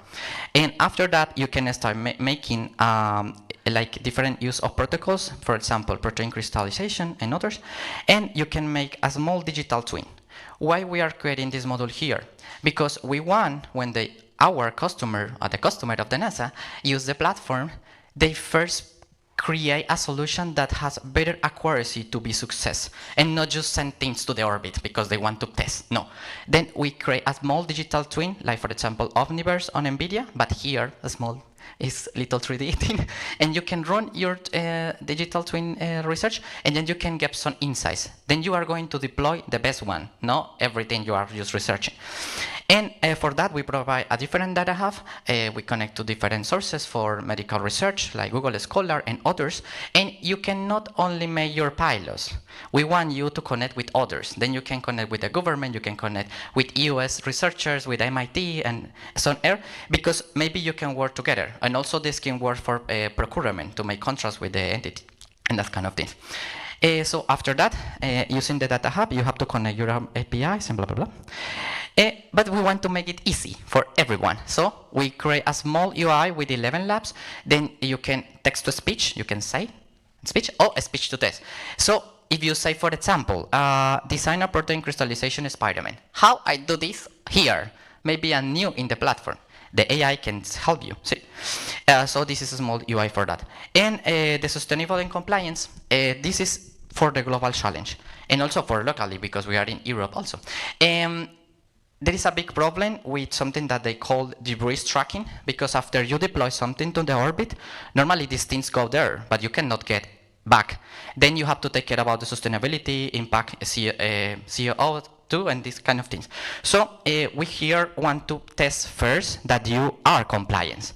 We are going to check that your company can make experiments, like in health or pharma. We are going to check that you are using the AI responsibility, like AI Act or these kind of things. And when you have all these checks, you will be able, with the pilots and the digital twin, to deploy something on the orbit. It's not just creating a platform for services on the satellites, because everyone can use it. It's a responsible use of this and the AI. And for the last part, you will have your different missions, because this is like 1 year project, 2 years, 3 years. It cannot be sent every month, because they don't send every month spaceships to the orbits. And then you have to think about that. And for the project, we was working, Martin, me, and our mentors. All our mentors, we have a lot of mentors. And we also ask for feedback for other people in universities. So I come back for this if I have time. I have time? How much? Okay. So here, the problem is that to use the satellites and all these technologies, you need to have a company like a SpaceX or something like that, or you need to have a partner or access to that. And normally pharma, they have a lot of money, but they don't have this. So they can make partnerships and they can work with NASA, because it's a project that is well-being for everyone in the world, not only for Zurich or for any other city or country. So we was trying to solve this problem with a platform, focus on a local challenge, because we want to solve here something. And the opportunity is the platform. We can 3D models, and we can help to find better solutions for pharma. And this is a little bit about the technology we was using, the 11 labs, a lot of APIs, Copernicus. We was also using their party libraries, for example, for this part, for the debris. There is a competitor. They have an API that is public, and you can use it. And yeah, we was using that kind of solutions to make this. That's our planet, and there are some objects just around. And yeah, that was our solution.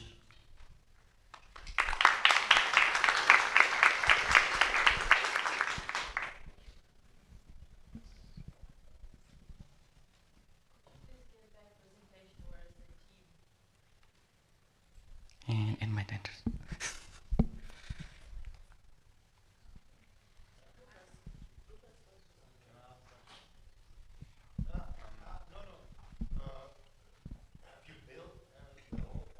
Of course, and I have proof of it.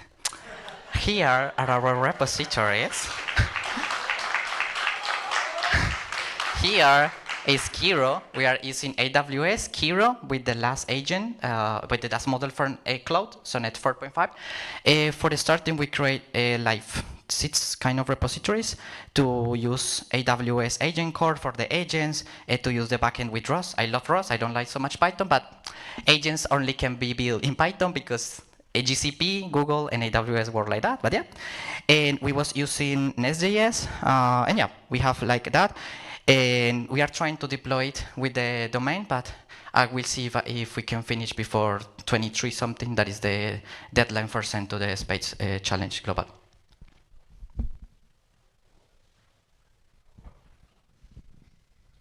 The jury, do you have any questions to the? Do you need the microphone? I mean, there's one here.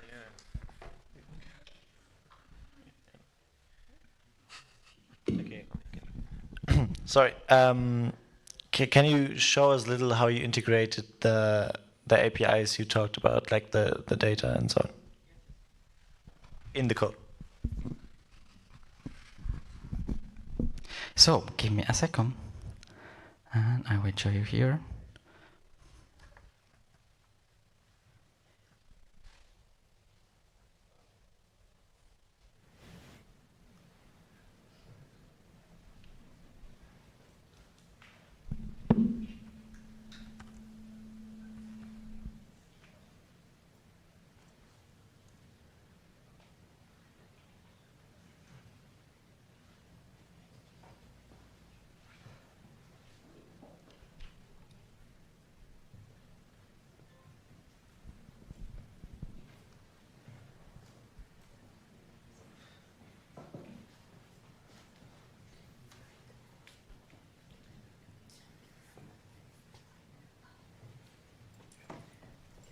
So on the front end, the first repository that you have available there, you can just search for API and you will send an EMP environment in. I will upload the other repositories and you will have access to that because we already have it. But we was using for this part GraphQL because we cannot deploy all the other part of the ROS separately. Then I was working to make it working with React and GraphQL. Then you can find in the code. But after if you check again the link before 23, you will have access to it.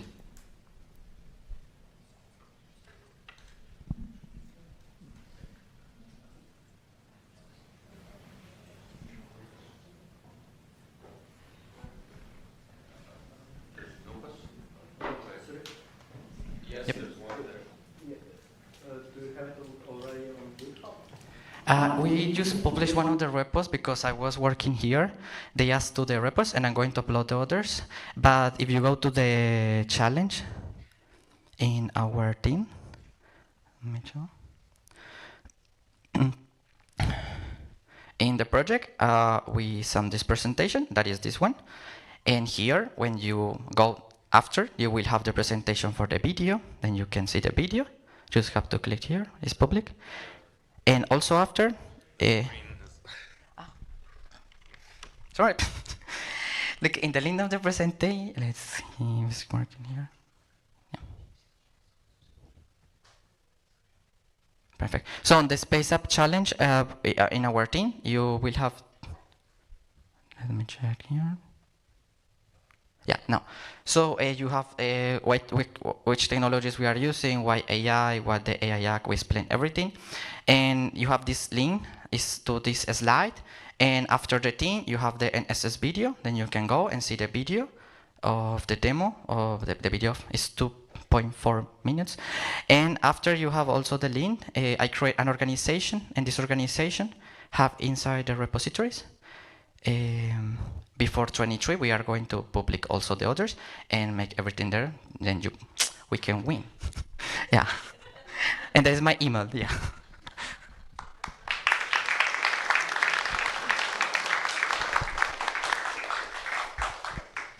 All right, thank you. Next, we're gonna have Cosmic Hunters on stage. Yes. Good luck. Thanks. Раз. Я тоді починаю, то і потім дам, да?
Ras. Awesome. So, hey everybody, welcome to our presentation. We are Cosmo Hunters, and our challenge was world away hunting for exoplanets with AI. So in the last 24 hours we had the possibility to create our own project, and we did it. So let's welcome, it's Cosmoscan. Woohoo!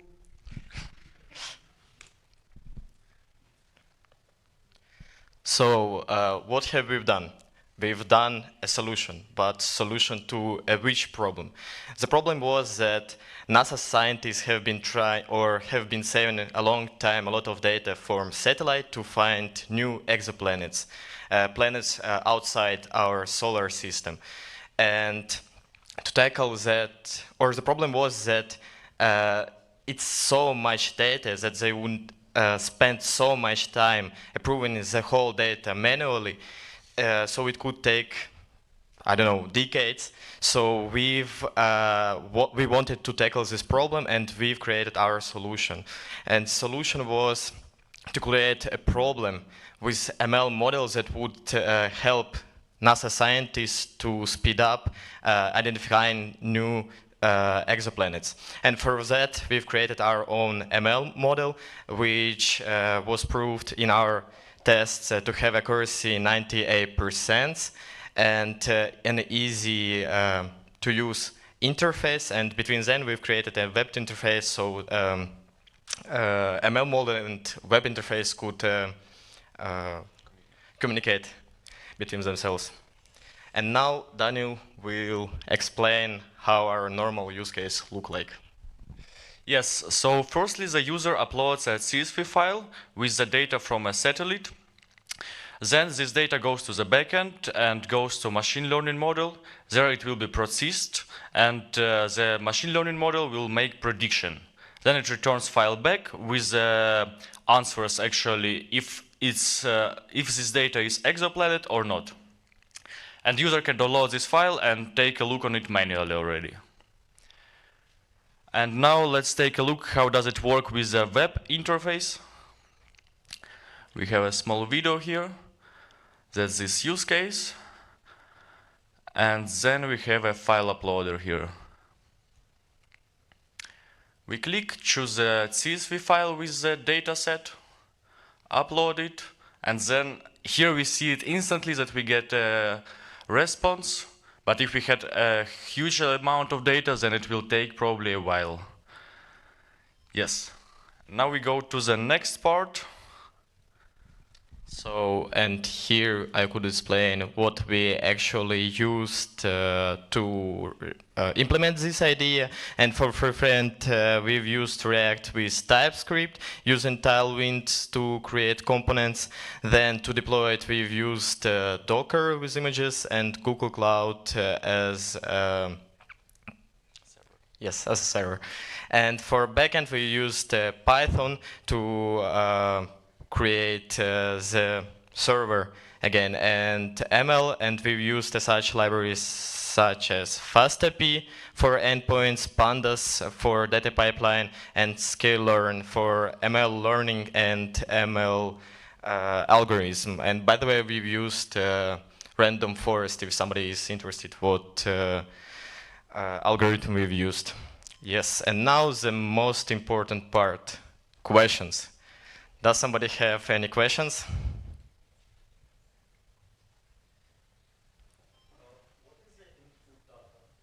CSV file. Yes, with features it's just fields of the parameters what, like, different entities have different parameters, and when you input, like, our ML model searches for all possible features, like the fields that it has been trained on. And if you, for example, have only one parameter, then it will give you answer basically only on this one parameter. But if you have, for example, 10 parameters that the ML model was trained on, like, it will take into account all these 10 fields and will give result based on these 10 fields. Thank you so much. I really appreciate the work. I believe this is one of the global challenges, right? Yes. Okay.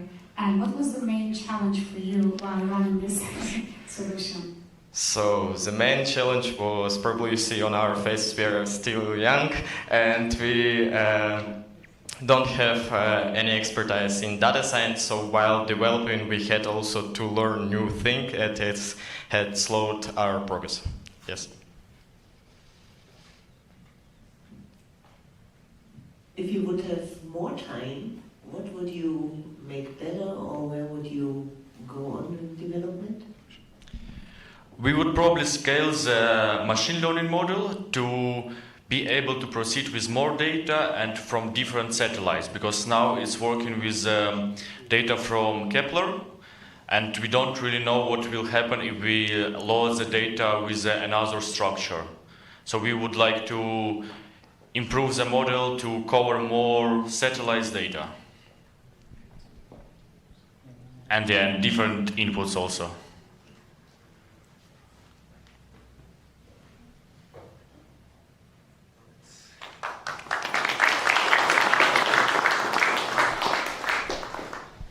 Right, thank you. And next we'll be having MeteoMatics for the presentation, and I yield to you.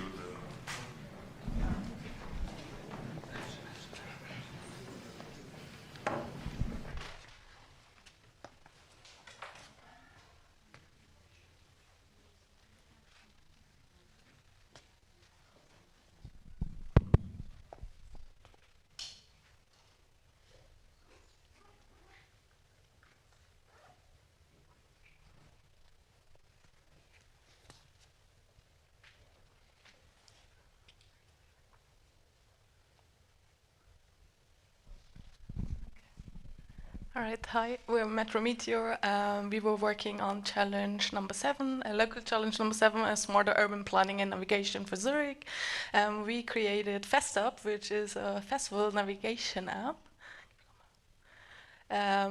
Like, for example, like big events like the street parade, which will help you stay safe, connected, and moving, even when like mobile network data fails.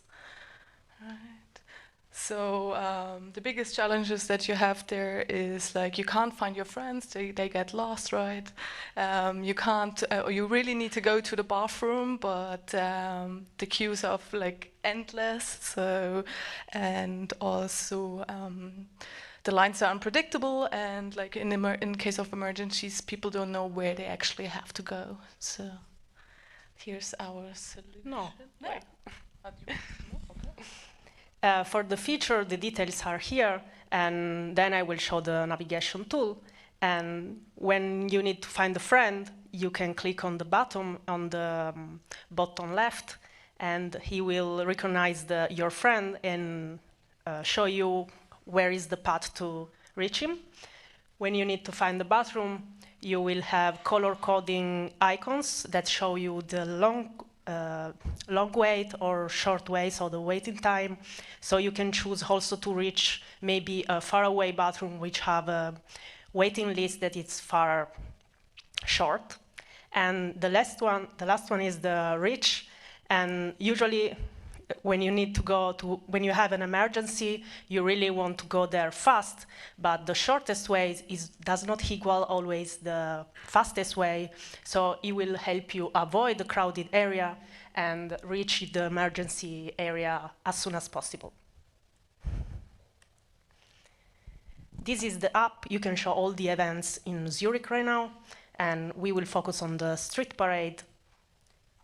You can see the perimeter of the events and also the heat map that will show you where are the most crowded area, so you can avoid bottlenecks and probably incident and something like this, or also to get stuck. You can see the bathroom, and also a pop-up will ask you if you are queuing for the bathroom, and that's what we will need to have the data about the waiting list. You can also click the button to find your friend. Of course, you need to connect to him before, and when you click on it, it will show the path.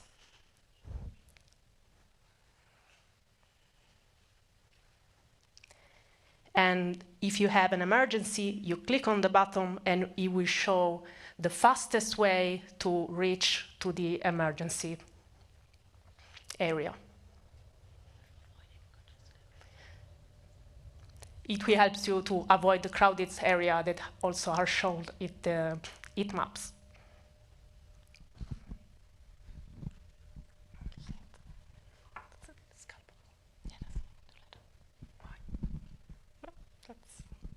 That's it. Questions?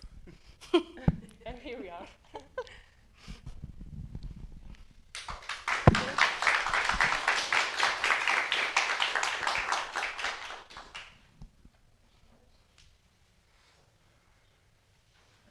So you said you want to do mesh peer-to-peer networks?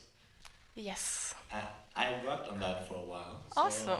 So, we should have had you in our team. I was wondering how do you want to do that? Because it's a difficult technical It is, yeah. So like we actually found an SDK that is used by Burning Man and like Hong Kong protesters, for example. So Fire thing? No, not fires. I don't something. I don't know. Like, but like I can tell you later. I can quickly Google it later. But like, yeah, the name escapes me at the moment. Okay, sounds good. Thank you so much for the presentation and for the hard work as well.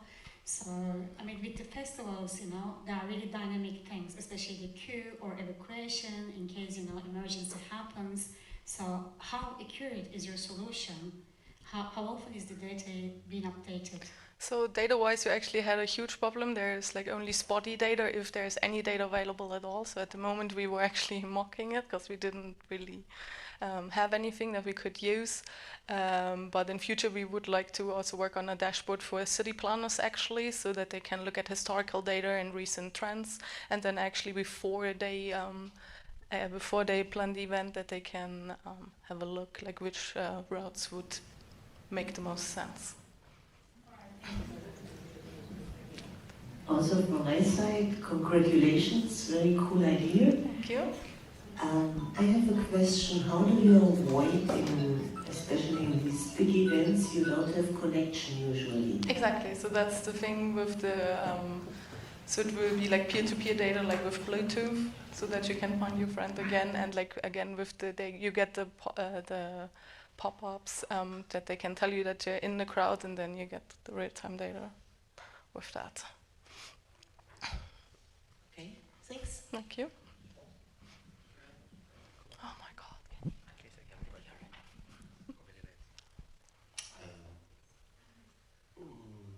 Which language did you use for the app? This is actually currently an Android app, so Kotlin and yeah. Yes. Yeah, clean architecture, solid, compose, Kotlin, all the correct way to compose, Kotlin, clean architecture, solid, MVVM, stateflow. All the technology. Yeah, so I mean the front end of the app looks like Android, but you used Kotlin, right? Of course. Okay.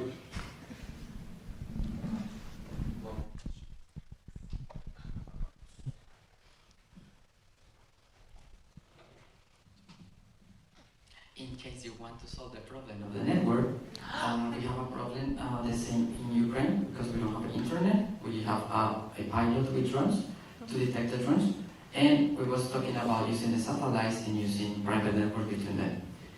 What we find was that we can put a small sensor in a balloon, in a glue balloon, and we can just put it up, and the network will better, and you can create a private network, and it's better and better.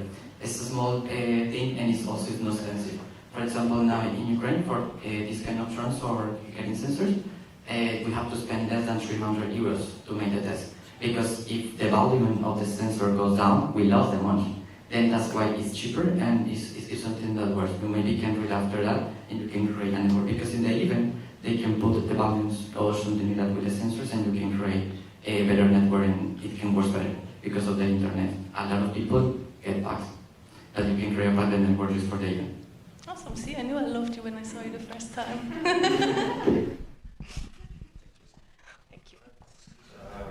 If no other questions,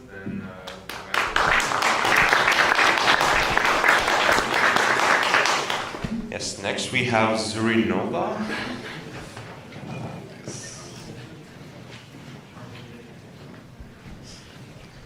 Good luck. I'm handing the microphone to you.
Our challenge is also the number 7, smarter urban planning and navigation for Zurich. I know you already listened some similar topic before, but I want to address your attention for our smarter ideas because we developed the application in the past 36 hours with 3 team members. Hello everyone. My team is Zurich Nova. My name is Jingyi Huang. So this is Nicolina. This is Prachin. Our application is to address the critical gap between city management and the city experience in a modern city like Zurich and also like other smart cities, not only in Zurich. So the big problem for Zurich is that the disconnected data source. I experienced last summer in the Zurich Parade event. There were more than 100,000 people in between the Birkenplatz and the Bahnhofstrasse. At the same time, the construction was also undergoing. But for current app like Tableful and SBB, they only have the traffic route for the users. For our application, we have different smarter feature for the not only for the festival planning, but also for the real-time constructions. So you can see our problems list above. The same with other teams, but our solutions are different. We not only figure out the problem for the festival event planning and also for the construction, but as well for the green space. So the end users, they can easily find the park in Zurich area. And we are also achieve the future for the climate resilient routing. So we can show the demo.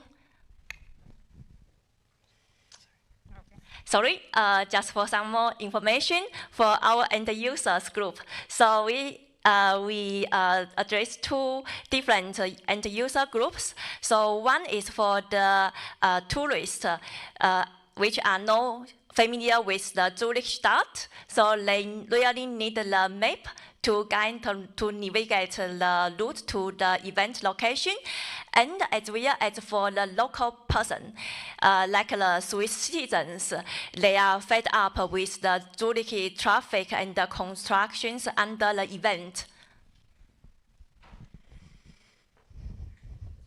Okay. So this is our application. Right now, it's the web app. The groups that we are targeting, like who can use our application is, of course, the citizen of the Zurich, but not just the like normal user, but main target is to help the urban planner in a way that they can build good proactive but the planning of the city, and like because we face a lot of issues when it's kind of the festivals or if there are other sort of events are happening throughout the city of Zurich. So let me just go through this the video that we have.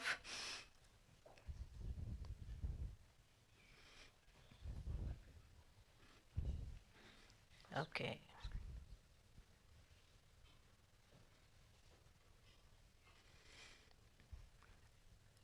So there are different components of application that we have. First is a real-time city dashboard, where you can see the current the traffic jams that are happening and the congestions that is happening throughout the Zurich city.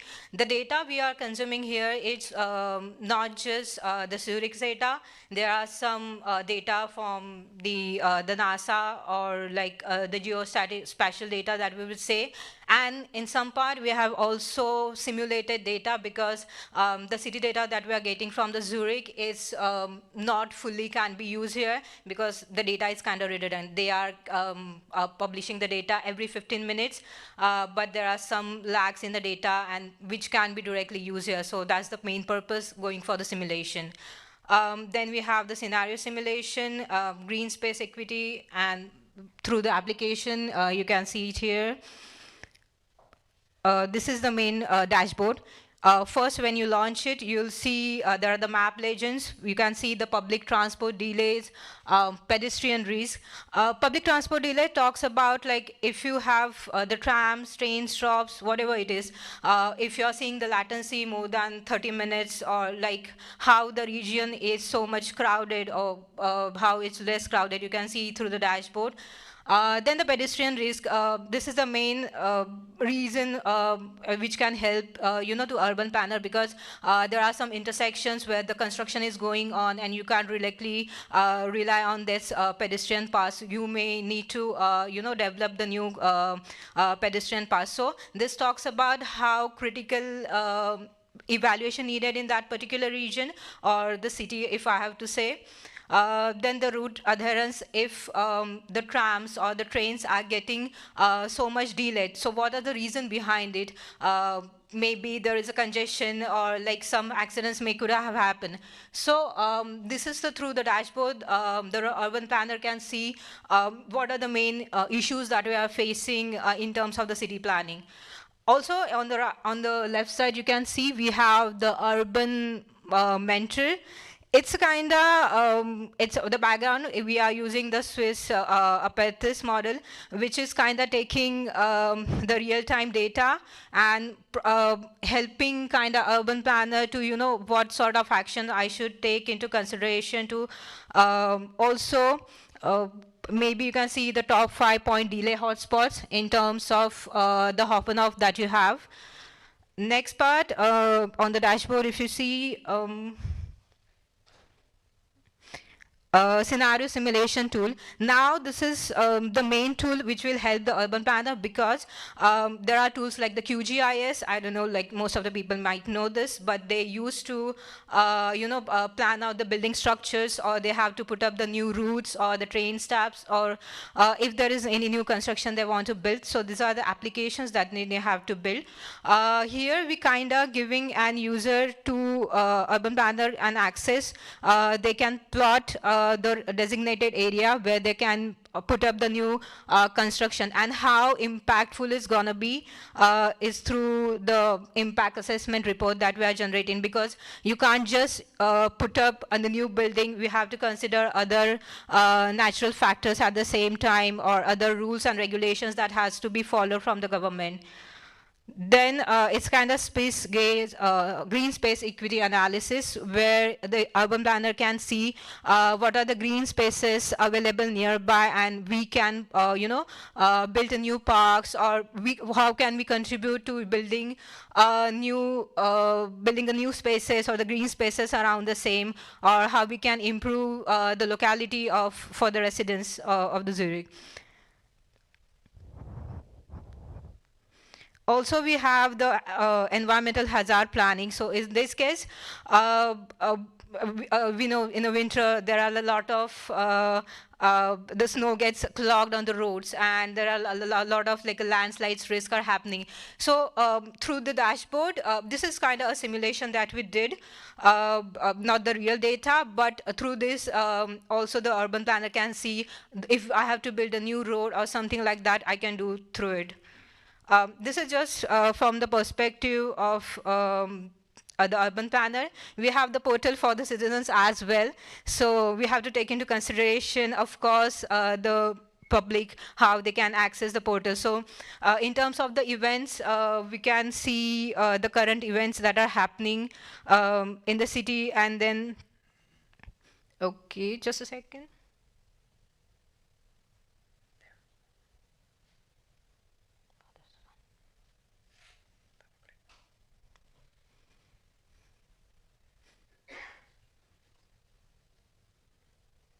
Okay, and also we have the smart navigators. So in case in terms of like, if there are events which are happening, how can we navigate, and which is the smartest way that we can follow, like, train, tram, or driving. Here we are consuming the open data APIs. Also, we have created the Christmas market planner kind of thing, since it's a main event which happens throughout the Zurich, and also people need to plan which markets I might need to visit in the future. So it's a kind of planner which helps to navigate through the Christmas market or plan their events. Right now we put our scope just for Christmas markets, but any event that you want to plan, we can fetch the data, because Zurich Open Data Space has like data events for the data for the events. And also we have the construction routing. So there are a lot of places where the construction is going on. So as a end user, I need to know which route I should take from A to B. So this is also suggests the route or the distance or duration time it takes to overall plan the journey. Okay, so this is all about the application point of view. And okay. Yeah, once again, we would like to mention which data exactly we use for this project or for our web app. So for the traffic congestion or the traffic data, we use the data from the city of Zurich, the sensor network. And then for the heat stress routing, we use the NASA data. So from the temporal images, we extracted the temperatures and mapped the heat risk zones. After that one, the public transport is using the API from the open data. And navigation and planning from Google Maps, AI Urban Mentor is integrated analytics and the recommendations for the urban planners. For the city events, we use the Zurich Tourism app API, and for the street network, OpenStreetMap. In terms of scalability and sustainability, our modular architecture is easily adaptable to any other city. The open data framework, it leverages the standardized APIs and interoperable formats. The cloud-based infrastructure supports the real-time analytics, and the configurable models are actually allowing us to use the real-time data, like the GPS locations from the vehicles, or the API from the local sensors, the data that is hosted on the servers. And some sustainable impact is it promotes the reduced congestion and heat-resilient mobility. And at the end, we would like to notify that we are really honored to take part of this challenge. And thank you to everyone who made this possible.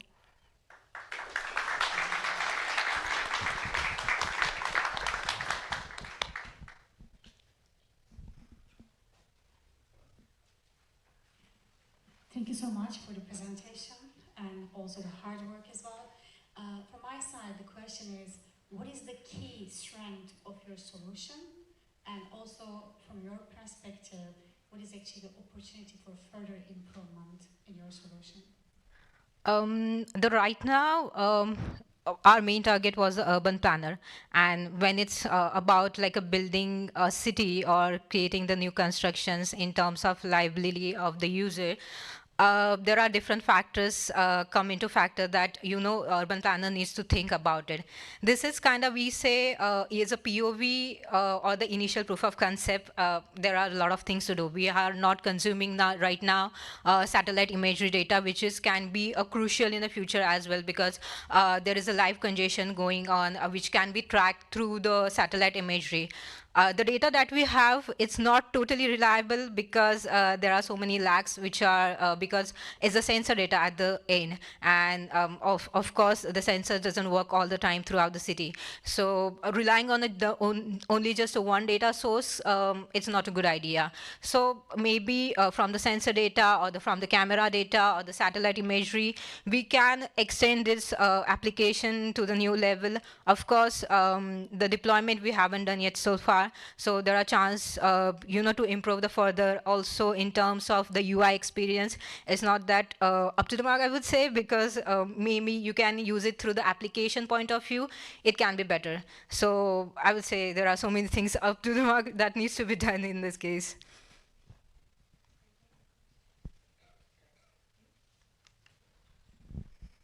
So thanks a lot. It was very interesting and with a lot of features.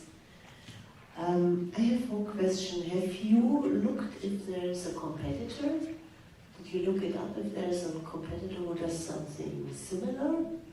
I didn't know about the competitor, but I know the applications that are concurrently there for the urban planners, like the QGIS or the BIM modeling that has been used.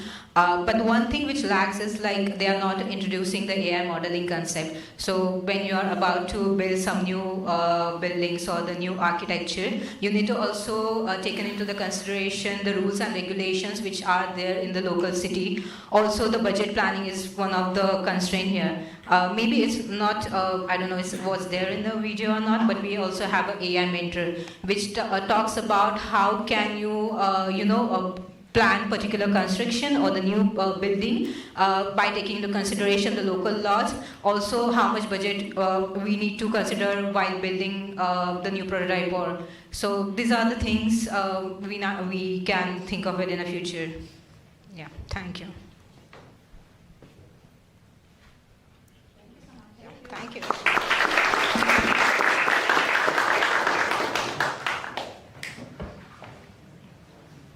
Shortly nearing the end, but we also have an on-site team left, and we'll also be seeing some virtual teams that have submitted their projects. But for now, we welcome to the stage SpacePath, and good luck with your presentation. I give you the microphone. Thank you.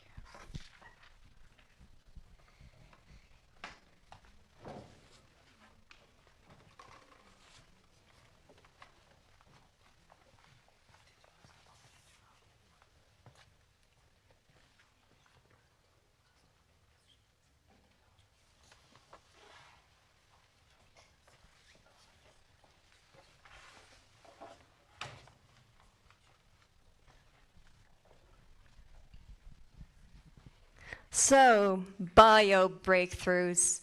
They are increasingly happening, and not only in the biomedical field, but also in other fields, niches, and especially how we use the data associated with the research. NASA has done space experiments in space, in flight, and they have all these data points, but they get scattered. We have data points of cell growth, we have data points on how cells divide, but it's not feasible for us, especially for clinical developments, to look at that data point that sits in one repository here, there, in ResearchGates. So we want to look if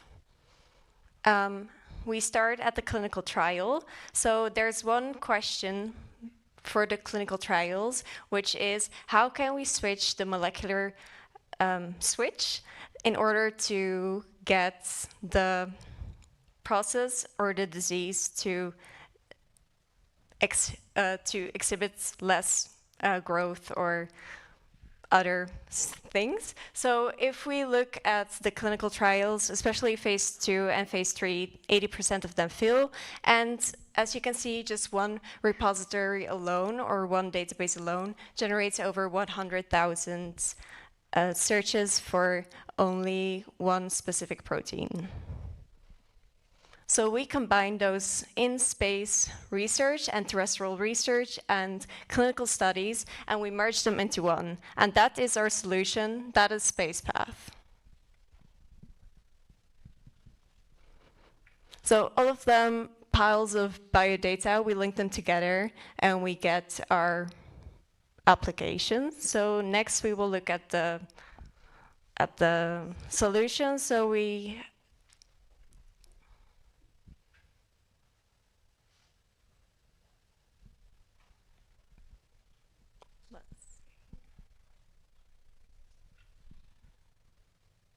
it should have some audio here. Is it working?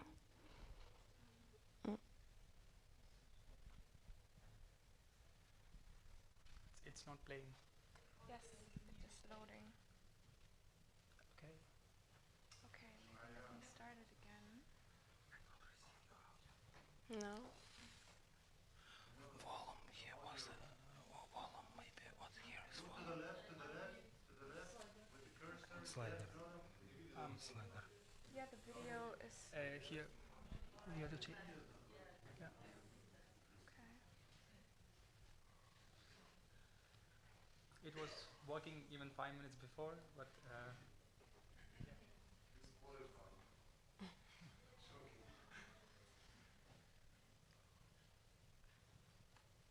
Maybe it takes the additional computing power to actually power up the screen for the laptop or something like that. Yes. or if Akshay is online, maybe he can share this video. Are you here?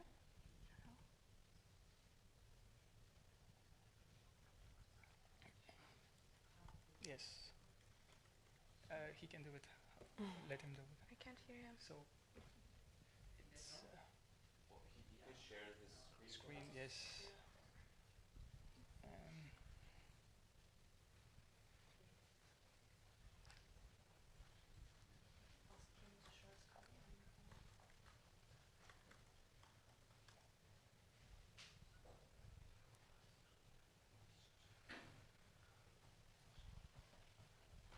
Hi, you mind not? Yeah.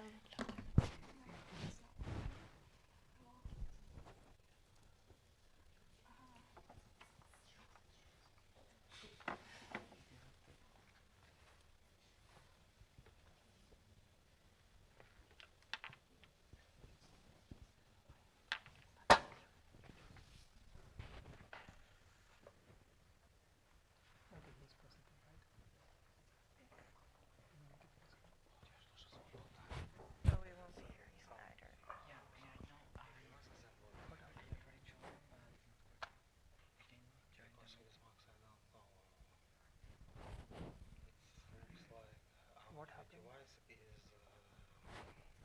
What? it looks like audio development, but I thought receive your audio was So I was talking in the civil package of demo. yeah.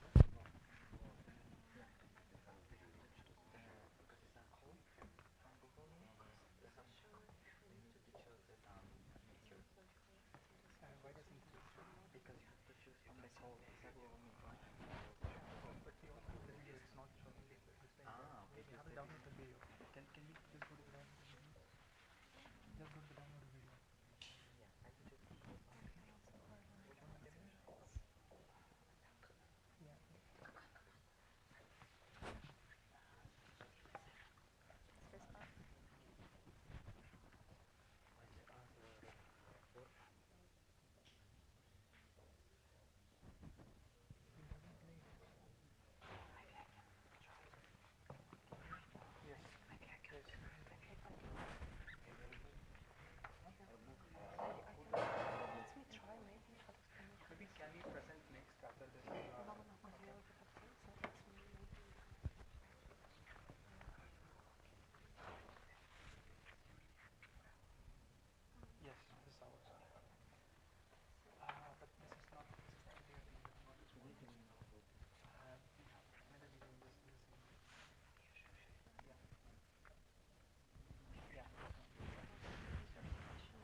think what should we do? Associated with research. NASA has done space experiments in space, in flight, and they have all these data points, but they get scattered. We have data points of cell growth, we have data points on how cells divide, but it's not feasible for us, especially for clinical developments, to look at that data point.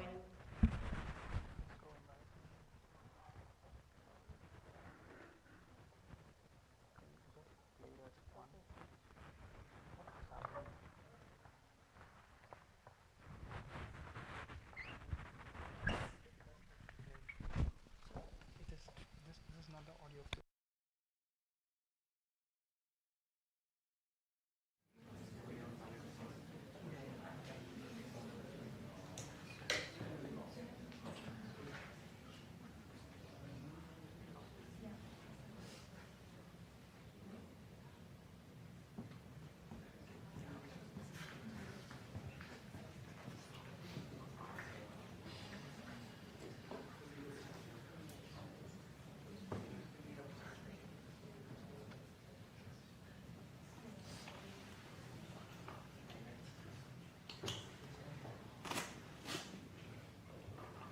NASA space biology data, which contains 600 publications and two protein less. Protein less is a unified platform which combines NASA space biology data, which contains 600 publications, with KEGG pathways, clinical trials, and provides you an interactive framework which you can relate all of this information together. To start with, let's ask the system what happens to one of the protein, which is TNF, in microgravity. So in the back end, the system first identifies which protein we are talking about. It retrieves all the information related to the protein. Then it uses a RAG-based system to retrieve the most suitable research papers from the 600 publications we have provided. So as we can see, here we see protein information. It shows primary protein name, accession ID, alternate names, which directly comes from the APIs. Then we provide a research summary to show how TNF behaves in microgravity. We also provide some research papers linking to this summary. The user can go ahead and read more about it. On the right, we show pathways. This pathway comes from the KEGG website, and we show how a CNF pathway looks like. Secondly, we show all the clinical trials which are related to this user query. We start with the latest publication, we show a brief summary, and we also provide a NCT ID where user can use it and go and look at more details in the clinical trials website. Finally, we provide an interactive framework where the user can go ahead and see how the proteins are related to each other. On the right, we show a confidence level which relates the NASA and the clinical studies. Thank you.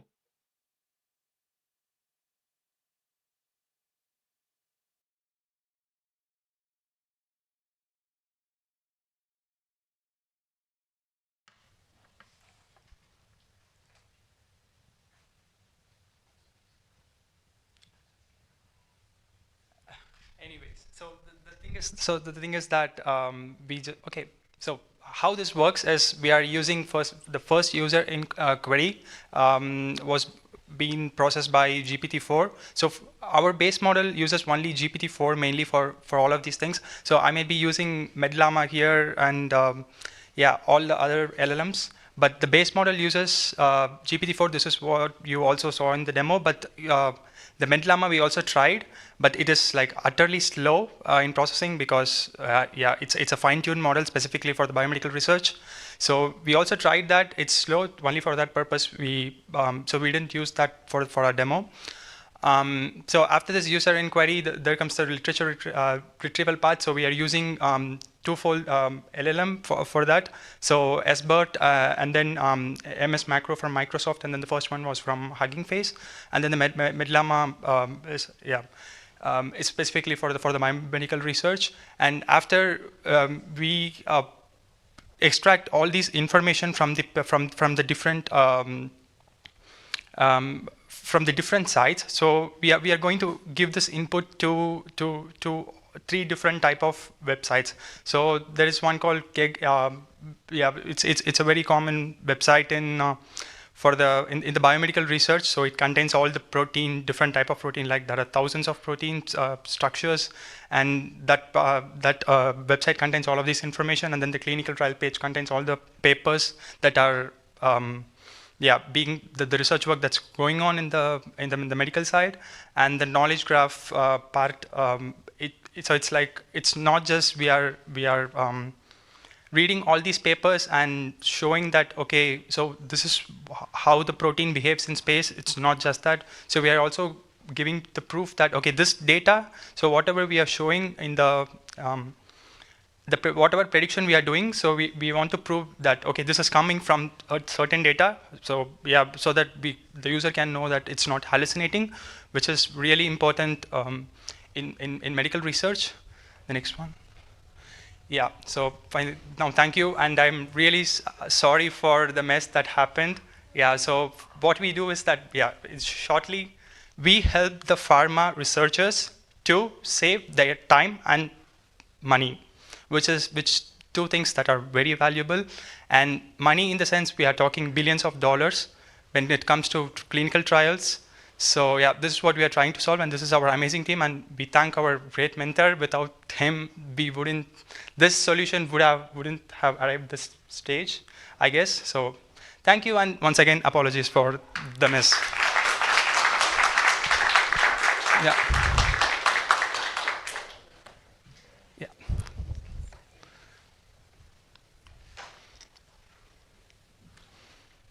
Thank you so much for the excellent presentation. Thanks.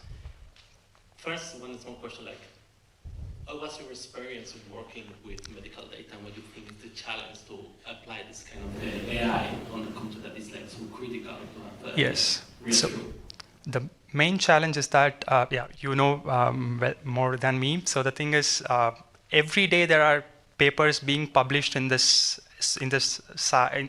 area of science. So, for example, if you go to PubMed or Google Scholar, and if you give a single protein name, any random protein name, there are like 20,000, like there are many protein structures, right? If you give a single protein name, the Google Scholar will show you at least thousands of papers that are being published every year. So that's how intensive the data is. Like, so we are talking about billions of data that are available like everywhere, scattered across in different repositories. So the biggest challenge that we faced was curating this data. Like, okay, which is the more relevant data? Like, how are we going to connect all of these different things together, and how are we narrowing things down? So not just one website. So that's why we are using this multiple websites and to try to link, and then trying to give the user the very relevant papers. Like, so we are narrowing thousands of paper to just tens of papers. So it saves, it saves how much of their time. This is the, Anyway. If you will have more time, probably more resources, especially the kind of you, what kind of new features would you like to implement that it helps not only clinical researchers, but maybe other professors? Yes. So firstly, we wanted to actually fine-tune the model. So for example, MedLlama is available. So this is specific for biomedical research, but it's not for reading through the papers. So I tried doing this yesterday, but it's not a very easy task. I need at least like 10 hours just to fine-tune the existing model. So if I had more time, at least one day, then I would have at least tried this thing. This would be the first thing that I would do. So why fine-tuning is, so the results that we are showing, it's really good enough, but we want to make it even more better. We want to be the best, right? So this is the way that we wanted to go. So this would be the first thing that we would do. And also the next thing would be not just the pharma researchers. So we want to we wanted to go in the direction of AlphaFold research as well. So you know that AlphaFold they won 2 years before the Nobel Prize for their model, which was about protein prediction. So we wanted to use the data from NASA. And so this AlphaFold model is doing the protein prediction for whatever research that's happening in the Earth. And the behavior varies significantly between the Earth atmosphere and then in the space atmosphere because of microgravity and various other reasons. So we want to take this DeepMind model, AlphaFold, and then fine-tune it specifically for the NASA data, so this is a really exciting side, and this our tool can be linked to that, so that people who are interested, the pharma companies, I believe, I think when pharma companies see that there is a billion-dollar market on something, they will just jump into it. So yeah, with good research. So we want to go into that direction of predicting the proteins in space, not on the Earth, which is currently ongoing, a hot research field, but we want to do it on the space. Yeah, these are the two things that we will be focusing. Yeah. Is there anything? Thank you.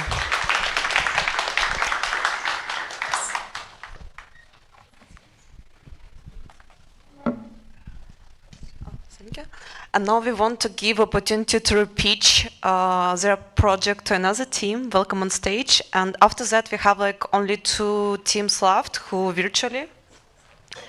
So just stay with us a little bit longer, and we promise awards coming soon. Okay, so.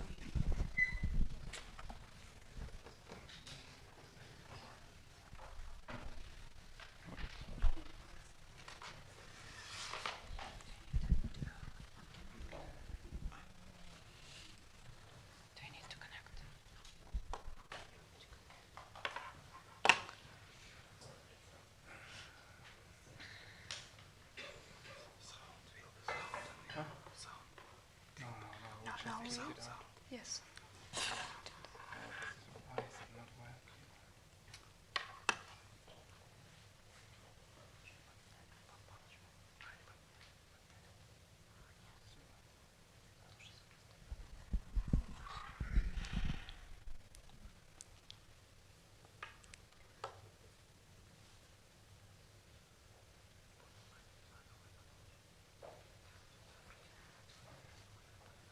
We can take a pause. We can take a pause for that. Ja, aber das ist falsch. Ja, what the fuck is this? It's making it so aggressive. Ich muss den Spiegel wieder ausmachen. Okay, so maybe I can introduce my team members quickly. So this is Pao, and this is Tin, and I'm Chu-He, and also this is Shippy. So we are the 4-people team. We have different culture background and also education background, but we are very happy to stand here today to show our achievements in the past 24 hours. So obviously, this is some tech issue again. Yeah.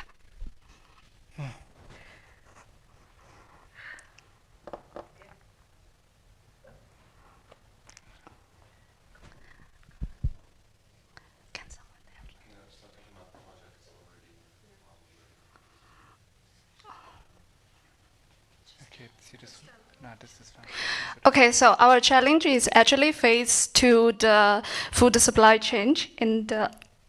What the fuck?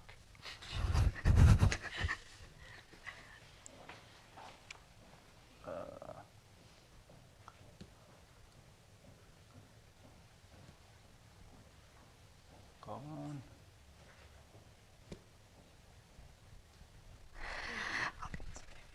No.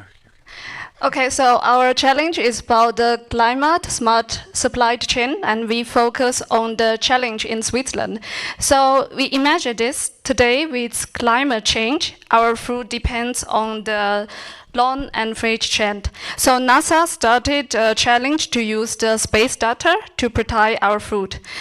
We bring this idea to Switzerland. I mean, this is a small country with 9 million of people, but actually the farming matters a lot in here because everywhere in Switzerland you can see the farms and the crops and also the crops everywhere. So now we want to see how from farm to the table. So this crops can become safer and smarter with the tech knowledge. And our model aims to reduce any risk that might appear along the supply chain. So now this is like the short introduction about the data resource. So our crops data comes from the local food supplier in Switzerland, and also the latest open data from the Food and the Agriculture Organization of the UN. So for the climate and also the vegetation, we use the Google Earth NG and also, of course, the NASA satellite NDVI data.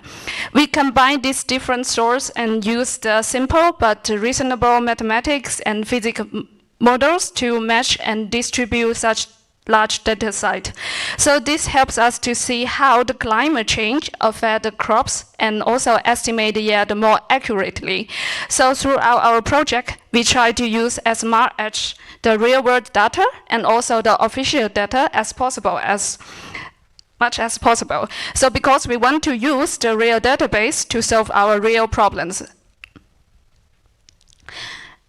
Okay, so this is also the solution flow of our idea and also our products.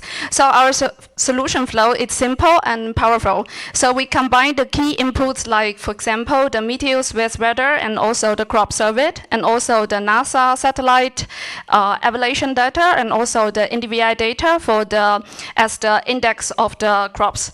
So this feeds our machine learning risk model, which also uses the Google Earth NG satellite imagery.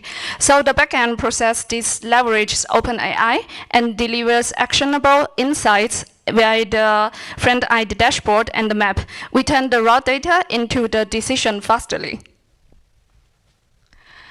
So now this is the video demo of our products. You can see in the beginning, we need several seconds to, of course, loading the page. So firstly, I would like to introduce, so this is our dashboard. And in the beginning, you will see the map. So this is the location of the suppliers and the retailers across the whole Switzerland. And using this map, we can actually estimate the possible risk along the journey from the farm to the table. For example, we see the blue points in the right up corner. So this is the location of Zurich, and also in different locations we have different farms, and the colors also notes for the risk level. So we using this map, we want the user to interact with the data in a lively and intuitive way. And then you can see we have like now pump out the alert. So our dashboard, the alert features like the user clearly see the locations of the suppliers and the potential risk along with the risk levels. It can also notify the suppliers to protect the crops or adjust the production according to the demand of the market, such that we can reduce the waste of the food. And now this is the third function. So we have the chatbot as you can see now in the right corner. So users can use it quickly to find the best solution for their current problems. For example, finding the cheapest transport between two locations, we see Basel and Zurich, and also to avoiding the potential transport risk due to the extreme weather in Switzerland. And then we want to show this is like the fourth feature. So this is still loading, and this is the overlap. So our dashboard also has the overlap feature. So on the map, the user can see the potential risk in the real time, such as the predicted the stock shortage or the impact of the extreme weather on the transportation. So we use multiple machine learning and models and select the fastest and the most accurate solutions. For example, the random forest and also the XGBoost. And now we are going into the real-time statistic analysis. So our dashboard also provides the real-time data monitoring and statistics. So the user can see the various risks clearly through the bar chart and other visualizations. So this allows the real-time supply chain monitoring and also provides the strong data support for the future scientific research and analysis. Because we know nowadays all the machine learning models are trained by the historical data. So we also want to contribute to the scientific research. And this is like the short introduction to our team. So we have 4 different people and also with our mentor seat. So in summary, our dashboard can significantly reduce the risk and the potential economy lost in the supply chain. So it provides the suppliers and the retailers with the practical solutions respond to the issue in time. We use the latest AI and also the machine learning models, but we also use the traditional, for example, the mathematical model and also the physical model, such that we can give the real-time optimized solutions to our user. So together with NASA, we aim to leverage the real-time data and also cutting the edge between the tech knowledge and our real life. Okay, so this is our presentation.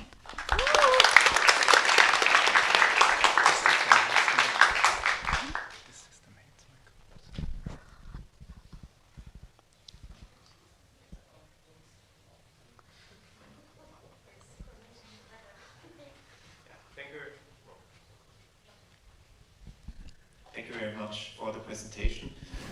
So what kind of weather parameters have you taken into account into your models when coming up with the solution?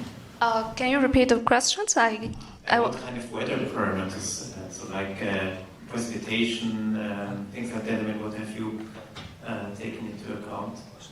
Actually, I used temperature is much more like the average of the temperatures annually, and of course the percentage of the snowfall and the rainfall, and also, for example, the wind speed, the wind gust. But it will also take lots of the data. It's maybe not directly relevant to the weather or the climate, for example, the NDVI. But I think this is also depends maybe in the explicit way to the weather. Thank you. Yeah. Quick question from my side, but before that, thank you so much for the presentation. Regarding the extreme conditions, extreme weather conditions, how often such things happen in Switzerland and they cause huge disruption in the food supply chain within Switzerland? I mean, worldwide, probably a lot, right? Yes. And also, I assume that Switzerland is getting the majority of the food supply from other countries and regions. But within Switzerland, what insights do you have? I think these questions can maybe, because of the exchange, the weather happens, it can happen in every country. So based on my personal experience, because I live in nearly 3 years in Switzerland, but I think it's maybe happened quite a lot, especially in the winter. For example, in the last winter, because of the heavy snowfall, so we have even like the disrupt of the traffic in the Zurich city. So I think our model is like we want to set alarm, whatever, for the farms and also for the suppliers, maybe the coming of the extreme weather, and I think our model can do the alarm in the future 14 days. Okay, thank you so much. And who is the user of this solution? So our application is really scaled up to use end-to-end user, like for government, for the policymakers, for suppliers, for distributors. So we focus when we develop this application to look around for like a normal shopkeeper as well. So it's not really the high-end people, but we are focusing to bring this application. If hopefully comes in force, then we'll be happy if it can come to door-to-door places as well. So yeah. Okay, it's interesting one because one of my teams is actually supply chain management. So maybe more questions are coming from my side. What if there's distraction to the supply chain? Does it actually provide alternatives to maybe shoppers or sellers and so on? So that's something we've been working on actually, but we don't have the time to implement that in the final version. But we have something that if the risk score is too high, that we then show recommendations also on food waste. So we check the expiry date. If something's close to the expiry date, we would recommend that even higher, but it's not in the final version. Yeah, thank you so much.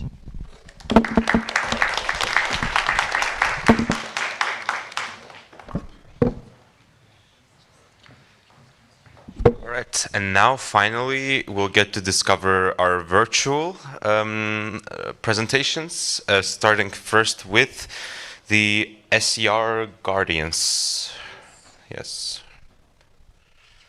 you'll be able to see their video on the screen now if everything goes to plan. So we are SAR Guardians. Look at our logo. It can detect with eagle eye and it can protect with its wings. Here there is a dashboard and there is a analysis setup. This is the location you can set and the time frame. The time frame is because we are not live because of hardware issue. There is a live option currently unavailable. So we have to now set our time frame and this is our place. We can play. There is a 4 frame here. We can adjust the speed. There is a 4 frame and days it added because other days satellite image is not available in this area and it can detect the 3rd frame. See again 3rd frame which is May 18 and the 4th frame is May 13. Almost 9 days we can detect the problem.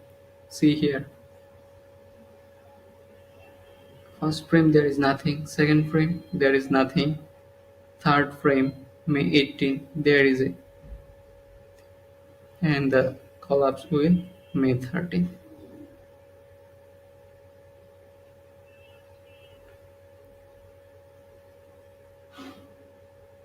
And there is a story option, visual option first. We used Sentinel-2 B12 B2 and B1. It's my unique model that easily we can see the eyes and lens, and there is a hard soil. It was not our displacement soil, but you can see here the soil is, you can see the soil is very soft and there is soil is very hard. So soft soil is detected as a glacial landslide. Other option, velocity map, coherence map and RGB color. It will be added next. The story section. You can here understand what is happened and what is so.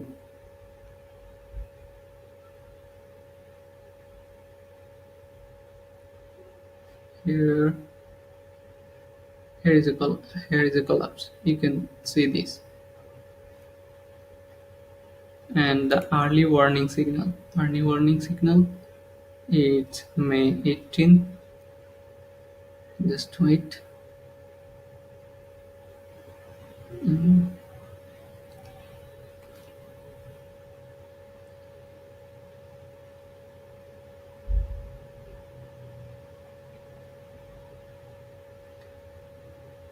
We don't use only S2 Sentinel-2 dataset.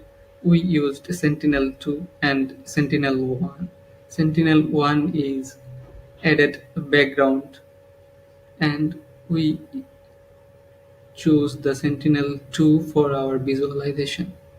Don't think that we used only Sentinel-2. We used Sentinel-2 and Sentinel-1 both.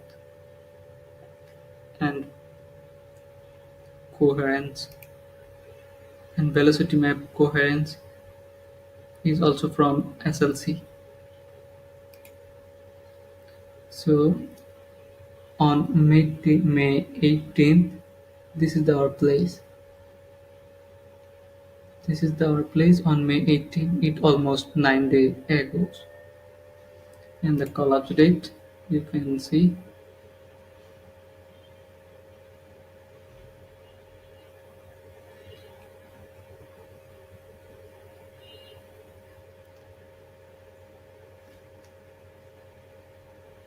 Our all process on our GitHub.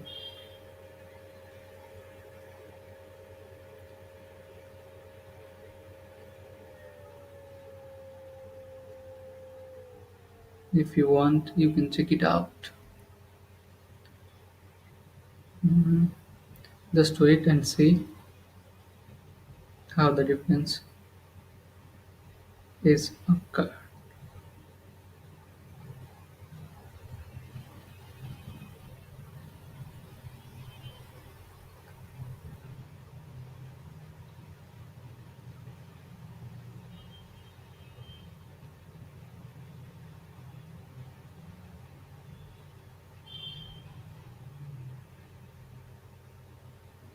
The video almost goes around 6 minutes. See? You can see here. You can see here the change. On May 18, the change is 13, and the May 13th image, you can see there is a full collapse on a village. So this is our project and our workflow on our GitHub.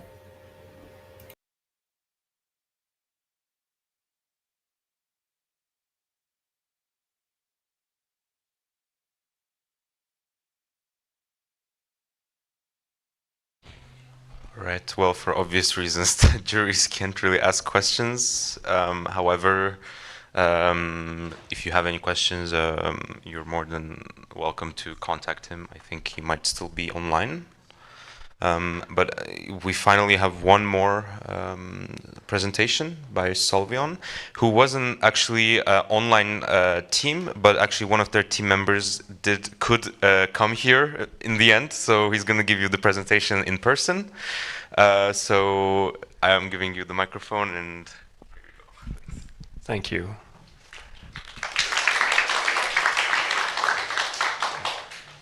Okay, so you have control. Okay. Could we go to the other file, the slide deck, please? You only have the video. Okay, then you can. No. Can you go back to the other video? No slide deck, apparently. Yes, then you can play this video, but without sound, please. You have to mute it. The challenge of the smarter energy planning with weather forecasts. So this is our agenda. Could you please mute it? Thank you. Yeah, so we are Solvion, and so I'm Jonas. We're a fully virtual team. However, yeah, I'm here in person. So basically, we were tackling this challenge to predict sudden weather events. So I'll just let's see. Yeah, so this is the agenda of the presentation. So first I'll present the team, going on to introducing the challenge and the solution that we propose, and present the data sources we applied and the model. So this is the team consisting. We didn't know each other from the start. So we have Mariam, who focused on the data modeling and the dashboard prototype. Till focused on building a transformer model to solve this problem. And I was focusing on retrieving open source data sets and trying to adapt them to have better temporal resolution. And Dinesh focused also on data set retrieval. Next slide, please.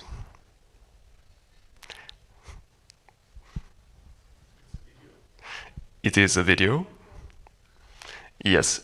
So the background of this is that so we have seen a massive scale up of photovoltaic in Switzerland, and basically you see that it's been ramping up from year to year, and those are mostly located where there are people, because we put them on roofs mostly. So next slide, please. Excuse me. Sorry. Yes, please. And so we have these events where, for example, on the 22nd of April. Last year there was a lot of snowfall very suddenly, and it was unexpected. So that meant that there was a huge sudden drop in PV production in Switzerland. So basically Swissgrid had to procure a lot of electricity from abroad at a very high price in a very short time margin. So 1.4 gigawatt, that's about 1 or 2 nuclear reactors. So that's very expensive to buy on short notice. So that says 340 million costs, and so if this is very difficult to basically predict these types of events. So there could be a large win potentially if it's possible to do that. Next slide, please. Okay, so this is the solution that we propose. So the goal, as I mentioned, is enhanced accuracy in the prediction for sudden changes in photovoltaic output. So as input, we took in weather data, such as the cloud cover, temperature, humidity, wind speed, and snowfall. And then because we didn't really know what type of model would be the best to approach this, we tried to build several different ones and attack the problem from several directions. So we worked with a transformer, an LSTM model, a customized neural network, and also with a random forest model. And we tried to pick a loss function that strongly penalizes those large deviations. So, for example, cubic. And then, so as expected output, we want to get photovoltaic production, ideally by hour, because mostly in like open source, we could only find that the daily production is provided. So that we wanted to extend that and also possibly use as a substitute the irradiance and the variation, because this you can get by hour. And then scale that from where the solar panels are located. Okay, next slide, please.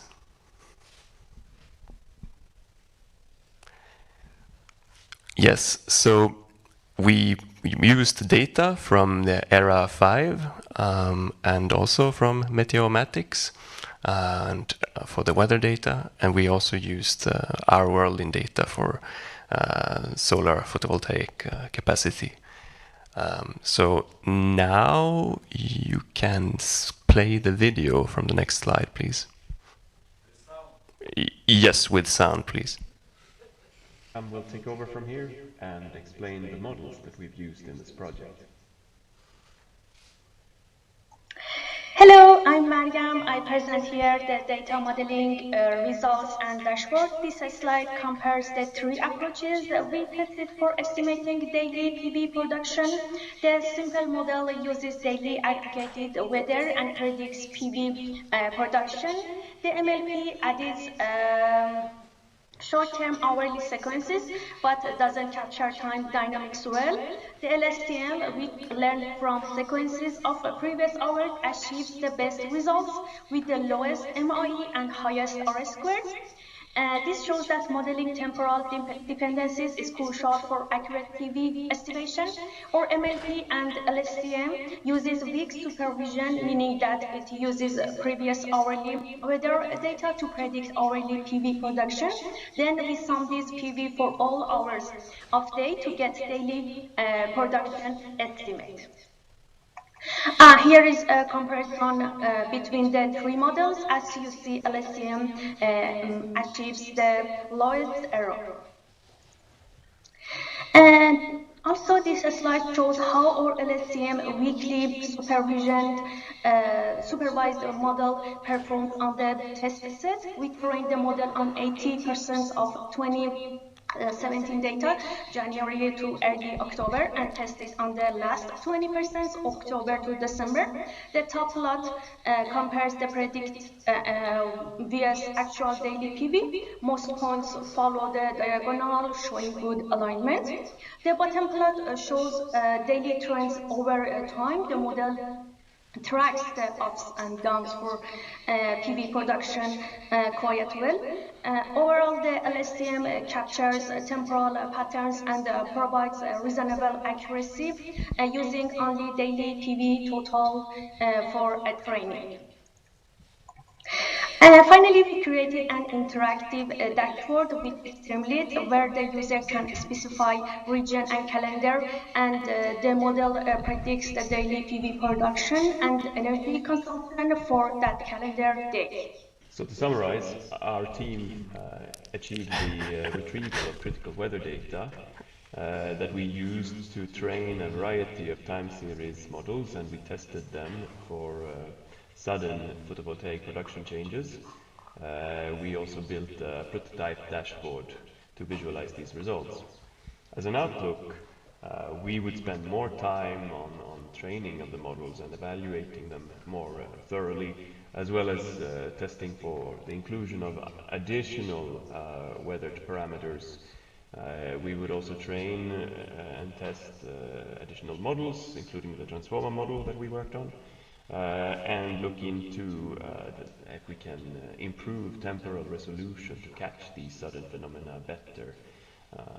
Then also we foresee extending to estimating the risk of sudden change on a particular day, and also valuing in pricing to basically evaluate what is the gravity if it does occur. Okay, thank you for your attention. Any questions? Oh.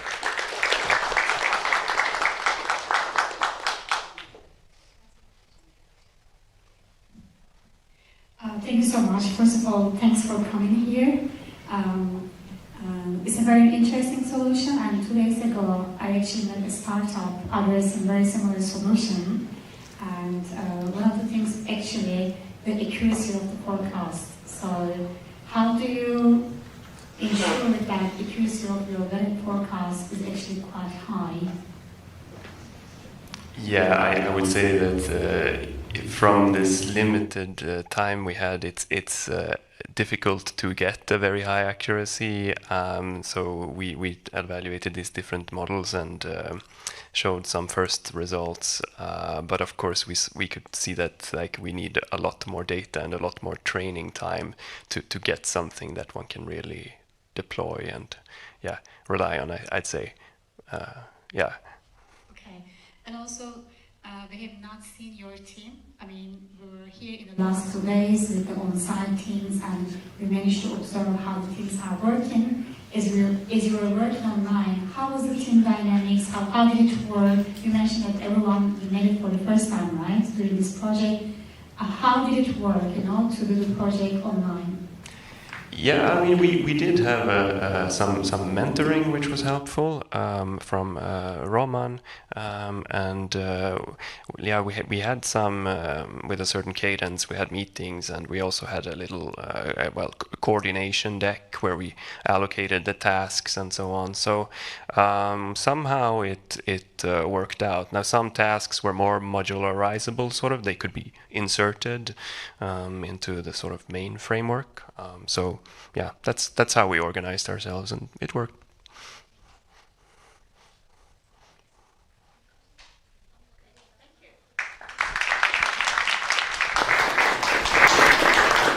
Thank you so much. And just for note, this challenge was introduced by my company, so we for sure will invite for some coffee and come to our office and bar and pitch again. And now I want to finalize all the presentation for today, and very short, just about Space Up Challenge in numbers. Just give me 1 minute. So not expect anything, it will be just fun presentation.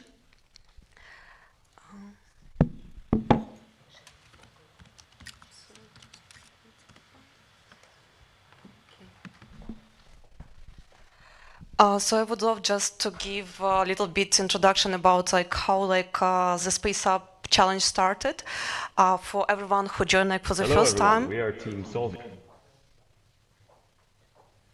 No sound, please.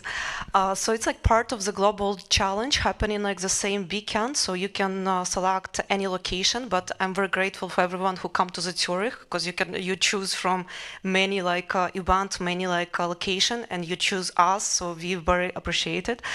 Second, like first event we did in Switzerland last year, and it was fully online. So we saw like also big traction that we got more than 70 registration. We have like more than 10 projects submitted, and for this year we aim to have like this in-person event, because for us it was very important to see all the people who participate in our challenge, not only virtually but also on site. And as I told that like last year we also have really great set of like project who like committed their like weekend, and they did like a lot of cool things. Some of the winner from last year, he was delivering webinar early like September, and what we also proud like for this year that we got inspired like another location like in Lucerne. They also do event the same day, and for the next year we try to convince Bern also to host the event. So kind of it's shortly kind of our plan. How does it start? So for this year, like we aim for like 150 registrations, so we already achieved it. We started only with 3 co-organizers, and we have 4 months of planning for that. We invited more than 35 different experts. We have more than 26 collaborators and different like partners. We had 27 teams sign up for the event, and in the end, we listened like to 14 pitches here. For now, like I would love you to scan this code, because we want to give award to the best pitch, because you listen like more than 14 presentation. So I just want to give you a moment. So here will be like some link, and you can choose one of the project, and basically this project will be awarded a little bit later.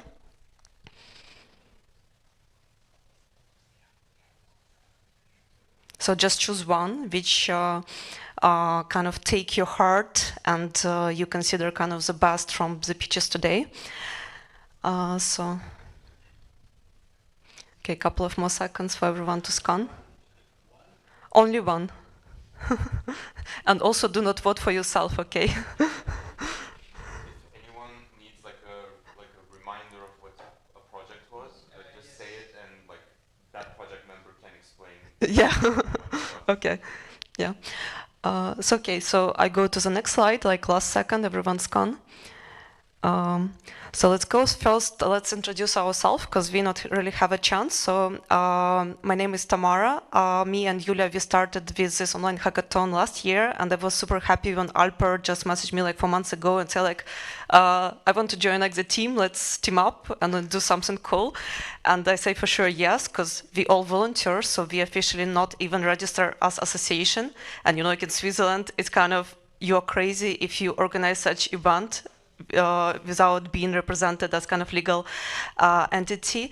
And I can say that our secret power, it's basically all volunteers, because you see a lot of people here on the venue, like who help us to make this event, people who help like do catering, like live stream, camera, pitches, DJ. It's all people who driven by this idea, and for us, like it's super important, because we inspire you to be part of our like journey. So I want to give a round of applause for everyone who like helped to deliver this hackathon and being a volunteer.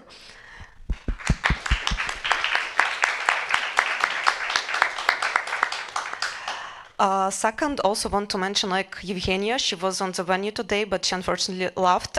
She's our graphic designer, and most of our team, I can say, like Ukrainian. So I want to also highlight the secret power that now like many Ukrainians in Switzerland and many Ukrainians who also kind of doesn't work, but we want to give them opportunity, even like as volunteer, just to show how professionally they can be and deliver such cool graphic design, live stream, YouTube, like catering, photo shooting, whatever. So it's all done mostly by Ukrainians. Another thing, like we have very huge updates to make. We officially start to do like association. So now expect like way better events for the next. And also since we'll have kind of much more resources for the next event, we would love to invite all the teams who pitched today for our next year event, and we promise you to give like travel grants to cover your journey and basically your stay in Zurich, because we know like it's very expensive. And for us, like when we see like teams coming from like Italy and from Netherlands, and even like one team like stayed on site last night. We was like, so give applause for team who stayed on site last night. Yeah. And also big thanks for our partner. So in the end, we had a lot of support from Red Bull, from Rivelas, from Mad Jeans, and for sure like Planted. I hope like you enjoy like all like vegan planted menu. And when we got this delivery, we also was a little bit shocked because it's not how like we imagine like 100 kilo of like planted menu look like. And also thank you Stillwind for the food and drinks. Yeah. It's a little bit like a map of our participants in registration. So you see like that we have like some participants in America, in India, also like a lot of in Europe, in Africa, but mostly like everyone located in Switzerland. So it's kind of very important just to show like what kind of we achieve in this short time.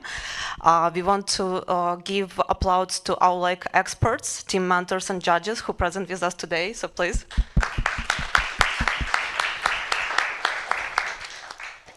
Yeah, so thank you so much for joining. I feel like every team can say that with your guidance and mentorship, they really got the project in place. And especially like I want to say big thanks to our like chief team mentor, like Sid. On every third or second pitch, you see him like mentioned in the team pitch, and you see like how well this pitches was performed. So I just want to give like virtual applause to the Sid who probably listened to us for his kind of contribution and like activity like online.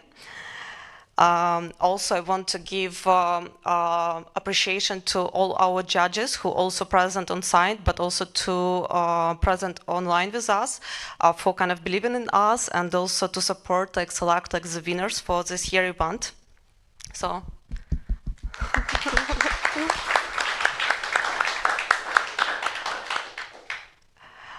Also today, just kind of small announce, like now I kind of wrap up my presentation. We have like a DJ, so please stay for the party. It will be like for an hour. So we kind of just want to network with you, talk, because now we listen, and me as organizer, I finally have chance to see all the presentations. So I will be happy to have a chat with each of you. So please stay with us for the party. And overall, thank you so much for coming. It's kind of pleasure to have you, and we will looking forward to follow up with you. And by the way, like all the major update about local challenge winners will be coming next week. So we announced only today like first, third place and people award, because our partners need to review your presentation, and you for sure will be invited to pitch to our like sponsors for the local challenges. So yeah, so on this note, I want to just wrap up and give, let's say thank you, and hope to see you with us for our next event.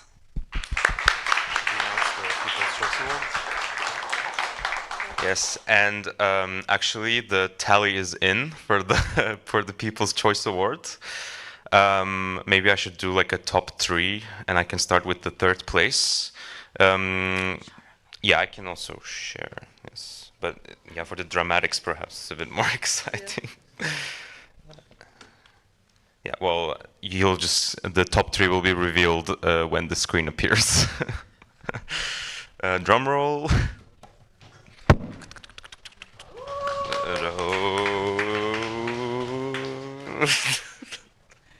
Well, yay!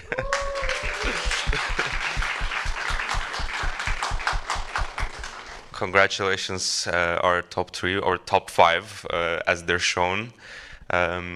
Amazing work. Thank you for, and even if you're not in this top 5, the fact that you were here present and you presented these kinds of ideas that were presented, like they were done in such short amount of time.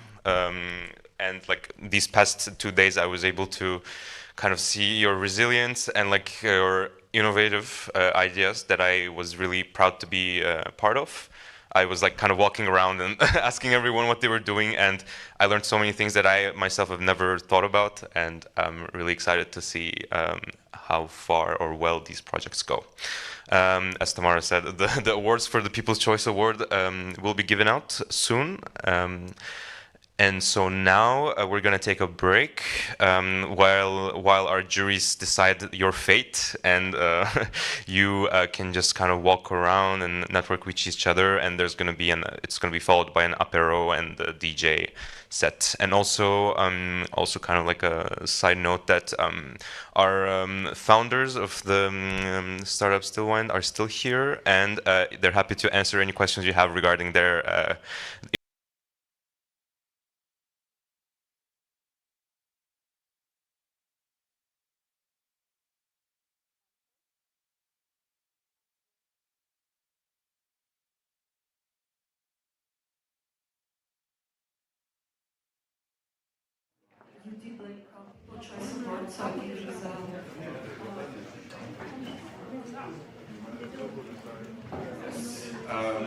So as I announced, first of all, the People's Choice Award, turns out it'll also be me who will be awarding the award to the winner. So I invite to the stage the team member that is present from Solvion for his trophy gifts bag around the closet.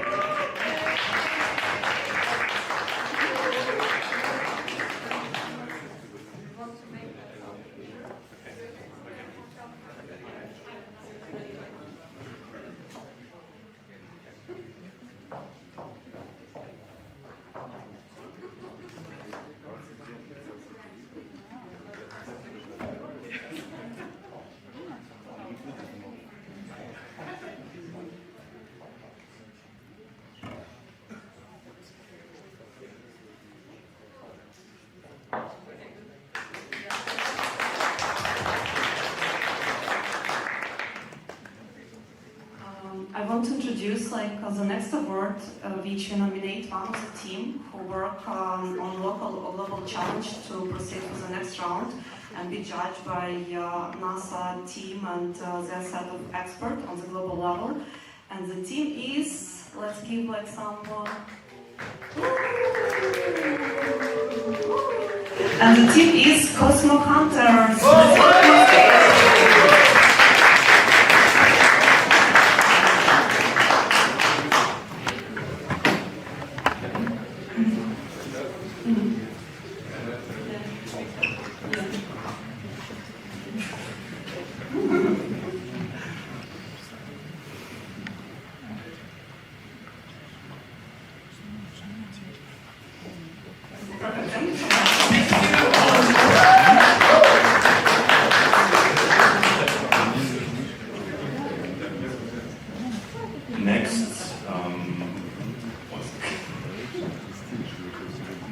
Next up, we have the certificate for trying to read it. Yes, creating an outstanding solution using NASA's open data. And the winner is, drum roll, Terra Trace.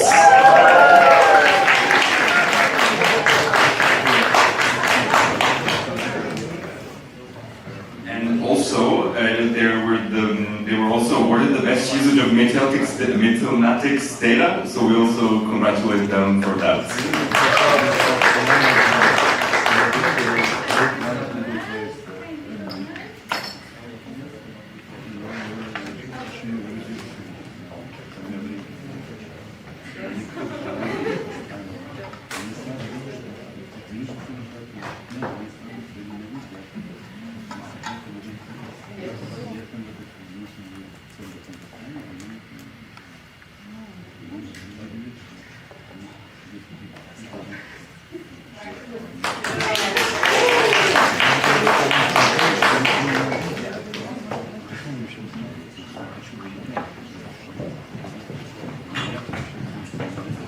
Next up, we have our launch certificates, who also used NASA Open Data very proactively.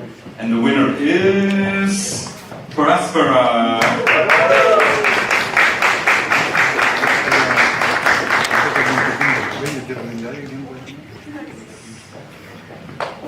kind of stage.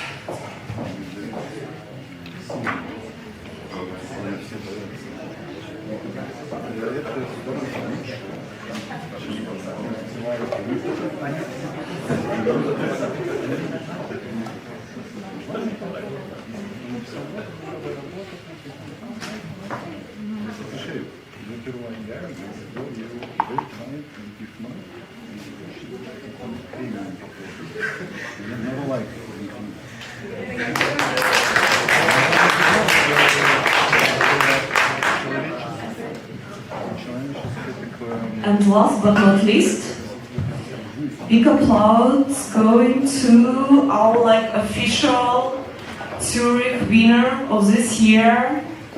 I cannot hear your drum roll.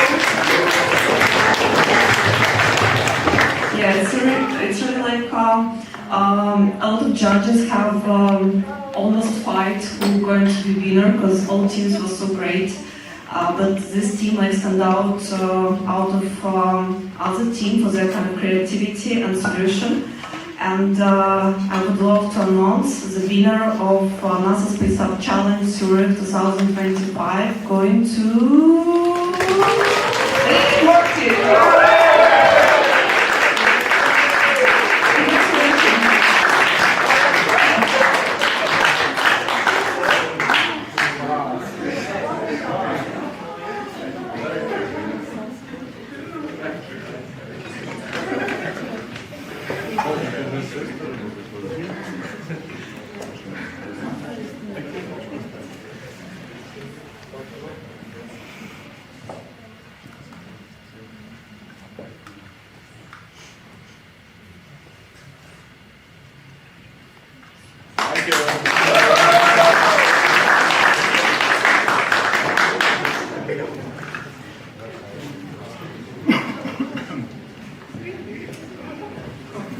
Alright, next up we have some gifts of appreciation to our sponsors and partners who are here with us today. Once again, a huge thank you for making this event come alive. And first up, we have still wine right at the back. Round of applause.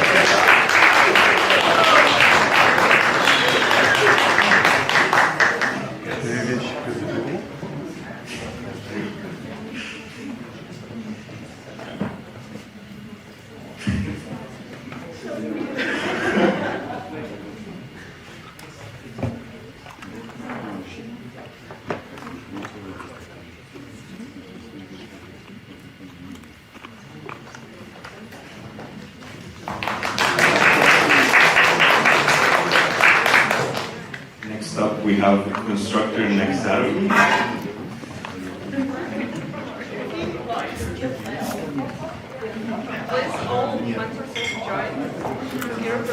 They're very present here.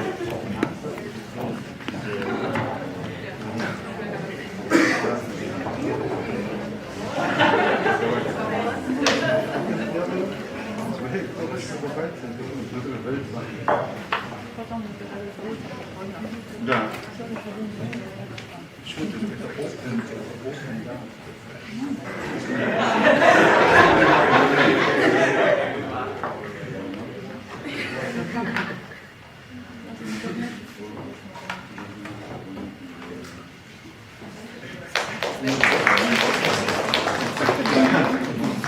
Just some words from my side. A big thank you to the organizers, to Alba and Calamara and the rest of the team. It was a very, very interesting experience and also challenge for the last 2 days. I just heard very, very good things about you and all the best.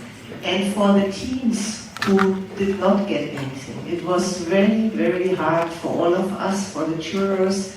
We did sit there and it was really like every one of you had a very big plus in one of the categories. Some had a little minus somewhere, but don't be sad or discouraged. You all are very, very good, and for sure in the next challenge you might be more up on the stage, so to say. But please be sure it was a hard decision for us, and we discussed a lot. And all of you were very, very, very good. And I think you have earned a big, big applause for all what you did here.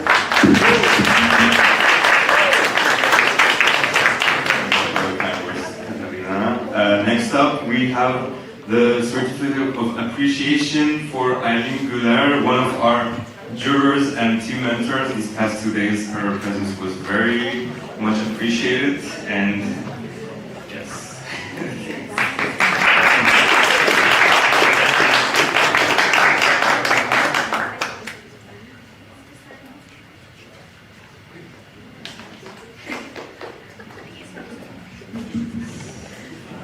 Yes, next up we have our certificate of appreciation for MeteoMatics. Through your access with the weather API and also your valuable presence as a jury, we really thank you for being here.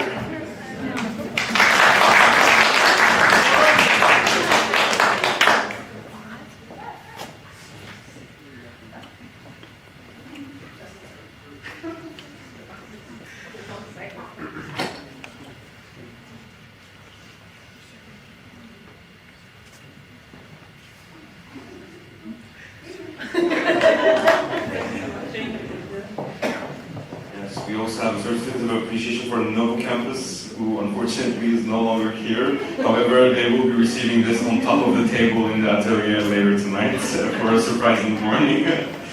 But yes, and also an applause.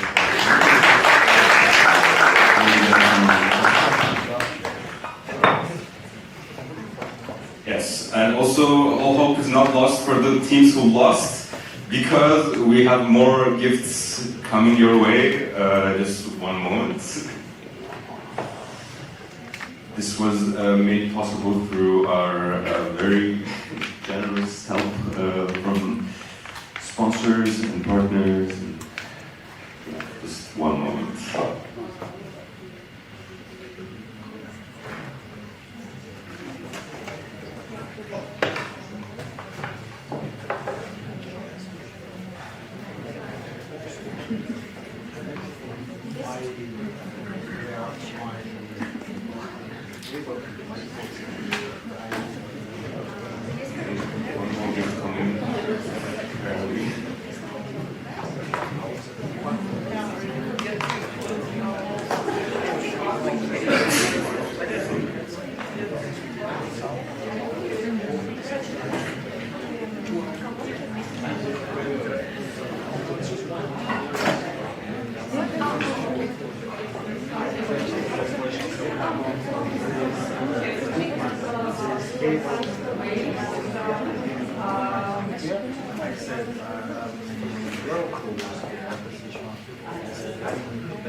Alright, so we'll be giving away some gift bags made possible by Zurich Tourism, and for that we're going to have some small challenges here. And also, actually, for everyone, we're giving away Zurich cards. So this is a card that gives you access to free transport, free museums, and a lot of cool exhibitions for quite some discounts.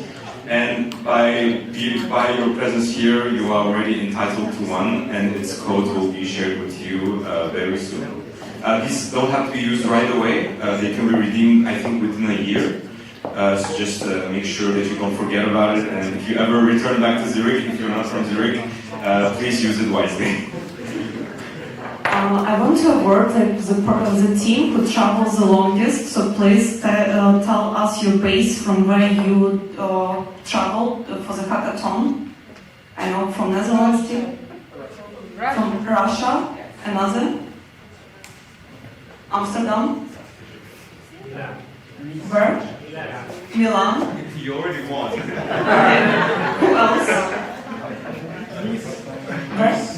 Nice. Okay, so let's encourage people who travel so far, so they go also more far with the other projects. Yeah, and who stayed over tonight? Last night? Oh, guys, come here, like we have special work for you. Yeah, huge applause.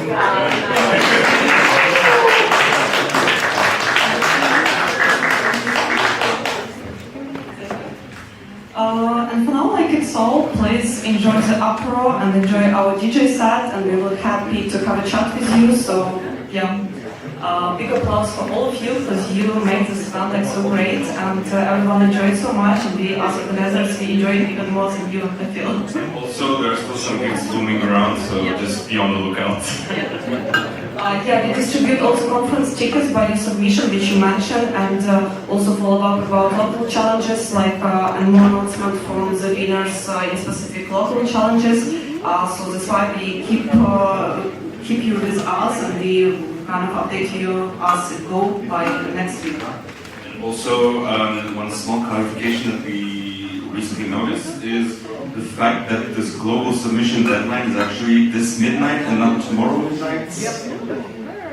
It was brought to my attention by him, so applause for him. But actually, the most important thing is for the global nominee to make sure their page is finished, and for all the other teams, your save progress will be like submitted if you've done it, and if not, you can make some like final adjustments until this midnight.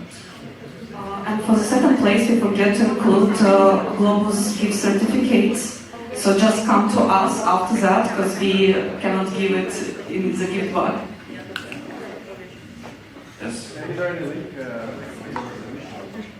So it happens on the Space Apps website. Like your team profile that you've completed will just be transmitted automatically. Enjoy the food and drinks. And the music.